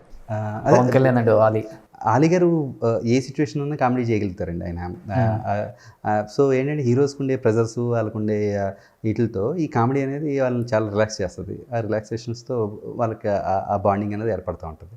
సో ఆయన అలీ గారి కామెడీ అంటే చాలా చాలా ఎంజాయ్ చేస్తారు ఆయన. మధ్యలో ఈ పార్టీస్ వల్ల ఆ బాండింగ్ కొంచెం దూరం అయిందని కూడా మనం చూసాం, మన మీడియాలో చూస్తూ ఉన్నాం. బట్ అది ఎంతవరకు కరెక్టో ఏంటో తెలియదు. ఎందుకంటే అలీ గారు ఇంట్లోకి వెళ్ళిన తర్వాత ఫస్ట్ హాల్లో ఎంట్రన్స్లో అలీ అండ్ పవన్ కళ్యాణ్ ఫొటోస్ అన్ని ఫ్రేమింగ్ ఇలానే ఉంటాయి. మొత్తం కంప్లీట్గా ఉంటాయి. ఎవరైనా ఫ్యామిలీ ఫొటోస్ ఉంటాయి యాక్చువల్గా చెప్పాలంటే. ఆయన పవన్ కళ్యాణ్ గబ్బర్ సింగ్లు ఎలా ఉన్నారు, ఆ సినిమాలో ఎలా, ఇలా మొత్తం ఇంత పెద్ద లామినేషన్ చేపించి మొత్తం ఈ వాల్ అంతా పెట్టారు. అంత లవ్ అలీకి. ఓకే. బట్ అంత లవ్ ఉన్న బాండింగ్ ఈ పార్టీస్ వల్ల కొంచెం విడిపోయిందంటే కొంచెం బాధగా ఉంటుంది ఎవరికైనా. విడిపోయిందని మనం అనుకుంటున్నాం, వాళ్ళిద్దరి మధ్య బాండింగ్ అలాగే ఉందో మనకు తెలియదు కదా. మీకు బాగా గుర్తుండిపోయిన మెమరబుల్ మూమెంట్ ఏంటి పవన్ కళ్యాణ్ గారితో సెట్లో? ఎలా ఉంటారు అసలుకి సెట్లో? త్రివిక్రమ శ్రీనివాస్ గారిది కదా అందులో, అది సినిమా జల్సా. ఆయన ఉన్న పంచలకి లేదంటే ఆ అట్మాస్ఫియర్కి చాలా చాలా కూల్గా నడిచేది సినిమా. నేను ఆ పవన్ కళ్యాణ్ అంత సీరియస్గా చూసింది ఎప్పుడు లేదు. ఎప్పుడు హ్యాపీగా వస్తారు, ఎనర్జీగా యాక్ట్ చేస్తారు, వెళ్తూ ఉంటారు. ఆ టైంలోనే ఆయన ఒకసారి ఏదో రోడ్లో ర్యాలీకి వెళ్ళి గన్ హ్యాండ్ ఓవర్ చేసి వచ్చారు కదా. అవునవును. సో అప్పుడు ఏదో ఫోర్స్ కూడా పెట్టారు, యూత్ ఫోర్స్ ఒకటి పెట్టారు. అవన్నీ అప్పుడే జరిగినాయి. సో అవన్నీ మేము చూస్తూ ఉండేవాళ్ళం. ఇన్స్పిరేషన్గా అనిపించే ఉండదు ఆయన అలా చూస్తూ ఉంటే. అనిపించిందే మీ యాక్టర్స్ అందరికి ఎవరికైనా కానీ పవన్ కళ్యాణ్ గారు పొలిటికల్గా వెళ్ళకుండా సినిమాలు చేస్తుంటే బాగుండేది, పొలిటికల్కి వెళ్ళి కొంచెం అనవసరంగా ఫేమ్ పోగొట్టుకున్నారు ఏమన్నా అనేమన్నా అలా ఏం బాధపడ్డారు లేదండి. ఎవరన్నా ఎందుకంటే ఇండస్ట్రీ నుంచి? ఎప్పుడు పొలిటికల్కి వెళ్ళేటప్పుడు అలా ఫెయిర్ మైండ్స్, స్ట్రైట్ ఫార్వర్డ్ మనుషులు కూడా రాజకీయాలకు అవసరం. బట్ ఇప్పుడున్న రాజకీయాలకి ఫెయిర్ ఎప్పుడూ అవసరమైంది. ఇప్పుడని కాదు, ఎప్పుడు అది ఒక వ్యక్తి ఎప్పుడు మారాల్సిందే. అలాంటి వ్యక్తులు రావాలి, వస్తేనే మారుతుంది. రాజకీయాలకి ఇలాంటి వ్యక్తులు కరెక్ట్ కాదు, ఇలాంటి మనుషులు కరెక్ట్ కాదు అని మనం ఫీల్ అయితే ఎప్పటికీ రాజకీయాలు మారవు, ఎప్పటికీ మన రాతలు మారవు, ఎప్పటికీ మన నేతలు మారరు. మనం అలాంటి వ్యక్తులు సపోర్ట్ చేస్తే ఆ నేతలు వస్తారు, మన రాతలు మారుతాయి, మన తలరాతలు మారుతాయి, మన దేశం మారుతుంది. సో నేనైతే పవన్ కళ్యాణ్ గారు రాజకీయాలకు రావడం కరెక్ట్. మరి అంత ఫెయిర్ ఉండి మీరు అన్నారు రాజకీయాల్లో అంత ఫెయిర్ అవసరం అండి అని. ఎస్, నేను కూడా ఓకే అంటాను. రాజకీయాలలో అంత ఫెయిర్ ఉండి, అంత బిలీవ్నెస్ ఉండి, అంత ఇదిగా వెళ్ళినప్పుడు 2 చోట్ల పోటీ చేసి అంత పెద్ద ఫ్యాన్ ఫాలోయింగ్ ఉన్న జిల్లాలు అవి, మళ్ళీ ఆ 2 చోట్ల ఓడిపోయారంటే ఏం చెప్పగలరు మరి? చాలా ఈ ఫెయిర్నెస్ పనిచేయలేదు, ఈ ఫ్యాన్ ఫాలోయింగ్ పనిచేయలేదు, డబ్బు కూడా పనిచేయలేదు అంటే ఏమంటే మనకి స్వతంత్రం కూడా ఏదో ఒక రాత్రిలోనో ఒక రోజులోనూ రాలేదండి. ఒక 100 సంవత్సరాల పోరాటం అది. అలాగా ఇది కూడా కొంత పోరాటం జరగాలి, జనాల్లోకి మనుషుల్లోకి వాళ్ళ భావాలు కానీ వాళ్ళ ఈ పద్ధతులు కానీ వెళ్ళేంత వరకు ఆ పోరాటం జరగాల్సిందే. మధ్యలో రకరకాల ఫ్యాక్టర్స్, పొలిటికల్ అంటే ఇక అన్ని రకాల ఫ్యాక్టర్స్ ఉంటాయి కాబట్టి అవన్నీ కన్సిడర్ అయ్యి ఇది జరిగి ఉండొచ్చు. బట్ జరుగుతుంది, కొన్నాళ్ళ పోరాటం జరిగితే. అనుకుంటున్నారా సీఎం అవుతారని? డెఫినెట్గా అనుకుంటున్నాను. ఏ ఇయర్కి అవుతారు అనుకుంటున్నారు? అంత స్ట్రాటజిక్స్ అయితే నేను చేయలేం కానీ, బట్ నెక్స్ట్ ఎలక్షన్కి అయితే కనుక ఆయన మంచి రోల్ ప్లే చేస్తారని నేను అనుకుంటున్నాను. ఆ పొజిషన్లో ఉండొచ్చు, లేదంటే గవర్నమెంట్ ఫామ్ చేయడంలో పార్ట్గా 24కి మంచి రోల్ అయితే ప్లే చేస్తారు జనసేన నుంచి. సో 24 అయితే అపోజిషన్ కావచ్చు, లేకపోతే గవర్నమెంట్ ఏం రావచ్చు, ఏదైనా కావచ్చు. ఒక మంచి పొజిషన్లో అయితే ఆయన ఉంటారు. ఓకే, ఒక కీ పొజిషన్లో ఉంటారు. సో లాస్ట్ అండ్ ఫైనల్గా ప్రభాస్ శ్రీధర్ గారు, సో ఈ ఇంటర్వ్యూ అయిపోయి నేను మిమ్మల్ని ప్రభాస్ శ్రీధర్ చేసేసాను, రాజేష్ శ్రీధర్ మర్చిపోండి. ఓకేనండి. సో ఐ థింక్ ప్రభాస్ కూడా హ్యాపీ ఫీల్ అవుతారేమో, ఆయన కోపాడుకుంటే చాలు ప్రభాస్ సీని గారు. ఇంకేంటి 20 years నుంచి ఇండస్ట్రీలో అప్ అండ్ డౌన్స్ అన్నీ చూశారు. అవునండి. సో అనుకున్న గోల్ రీచ్ అవ్వకపోయాను ఇండస్ట్రీలో అనుకున్నారు ఎప్పుడన్నా? డెఫినెట్గా. ఎందుకంటే చూడటానికి బాగుంటారు, లుకింగ్ వైజ్ కానీ అంత బాగుంటారు, ఇండస్ట్రీలో అనుకున్న రోల్స్ రాలేదు. ఎందుకంటే ఎక్కడో పరభాషలను తీసుకొచ్చి ఇక్కడ రూమ్స్ వేసి ఫ్లైట్స్ వేసి యాక్టింగ్ చేపిస్తున్నారు, కానీ ఇక్కడున్న టాలెంటెడ్ పీపుల్ని పెద్దగా ఎంకరేజ్ చేయట్లేదు ఇండస్ట్రీ అనేది కూడా. అది తెలుగు ఫిలిం ఛాంబరే ఒప్పుకుంది, డైరెక్టర్స్కి ప్రొడ్యూసర్స్కి కూడా చెప్పింది ఇక్కడ ఉన్న వాళ్ళకి అవకాశం ఇవ్వండి అని కూడా. అలా ఎప్పుడన్నా ఫీల్ అవుతుంటారు మీరు? ఇంకా మారుతుందండి. ఇప్పుడు మనం చూసింది చాలా తక్కువ. సినిమా అనేది దీని రూపం మార్చేసుకుంటూ ఉందండి. ఇప్పుడు డిజిటల్కి వెళ్ళిపోయాం. ఇక ముందు యాక్టర్లకు కానీ డైరెక్టర్లకు కానీ ఎవరికైనా కానీ ఇంతకుముందు అంత స్పాన్ ఉండదండి. అంటే 20 years, 40 years, 50 years, 100 సినిమాలు, 200 సినిమాలు, 400 సినిమాలు, ఇవన్నీ కూడా చరిత్రేక ఉండదు. మనం ఏం చేసినా హ్యాపీగా ఏదైతే మనం ప్రజెంట్ చేస్తున్నామో అదే దృష్టిలో పెట్టుకోవాలి. ఎందుకంటే మార్కెట్ ఓపెన్ అయింది. అంటే ఇవాళ మీరు ఒక టెర్రరిస్ట్ క్యారెక్టర్లో మిమ్మల్ని పెట్టారనుకోండి, రేపొద్దున్న మీరు అదే టెర్రరిస్ట్ క్యారెక్టర్లో ఇంకొక సినిమాలో చేస్తే ప్రేక్షకుడు ఒప్పుకోడు, క్రియేటర్ ఒప్పుకోవట్లేదు. అంటే కొత్త యాక్టర్ని, కొత్త ఫేసుల్ని చూడడానికి జనం ఇష్టపడుతున్నారు, క్రియేటర్స్ ఇష్టపడుతున్నారు. రెగ్యులర్గా డాక్టర్ క్యారెక్టర్ అనగానే రాజా శ్రీధర్ కనపడడం, రెగ్యులర్గా పెళ్ళికొడుకు క్యారెక్టర్ అంటే రాజా శ్రీధర్ కనపడడం, ఇవన్నీ పాత ఎరా అయిపోయిందండి. అదే కమెడియన్ని, అదే క్యారెక్టర్ ఆర్టిస్ట్ని, అదే ఫాదర్ని, అదే డాక్టర్ని చూడడానికి జనాలు ఇష్టపడలేదు, క్రియేటర్స్ ఇష్టపడలేదు. పూర్తిగా మనకి ఇది ఎరా మారిపోతుంది. ఇక ఇప్పుడు వచ్చే కొత్త సినిమా లవర్స్ కానీ, లేదంటే సినిమా ఇండస్ట్రీకి రావాలనుకుంటున్న క్రియేటర్స్ కానీ, యాక్టర్స్ కానీ మైండ్ ప్రిపేర్ అవ్వాల్సింది ఏంటంటే, మనకి ఇక్కడ చాలా తక్కువ టైం ఉంటుంది. ఆ తక్కువ టైంలో మనం ఏం ప్లే చేసుకోవాలో అది ప్లే చేసుకొని నెక్స్ట్ ఆల్టర్నేటివ్ ఏం కావాలి అనేది దృష్టిలో పెట్టుకుని రావాలండి. ఓకే, ఇది జరిగే సత్యం ఇది. ఓకే, కొన్ని ఏళ్ల పాటు ఈ ఇండస్ట్రీలో మనం ఉంటాము, కొన్ని 100 సినిమాలు చేసేస్తాం అనుకున్నది చాలా రాంగ్. ఓకే, దున్నేయటం వెళ్ళిపోవటం. అంతే.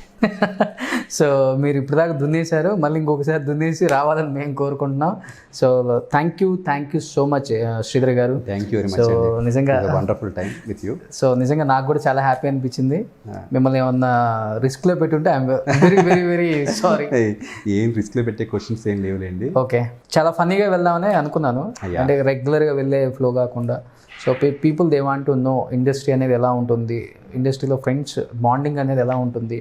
సో ఈ టైంలో కొంచెం ఇంట్లోనే ఉంటున్నారు కాబట్టి పీపుల్ దే విల్ వాచ్. అవునండి. సో డెఫినెట్గా చాలా తెలుసుకుంటారు ఈ ఇంటర్వ్యూ వల్ల నేను అనుకుంటున్నాను. Thank you so much. Thank you అండి. Once again thank you sir. Thank you.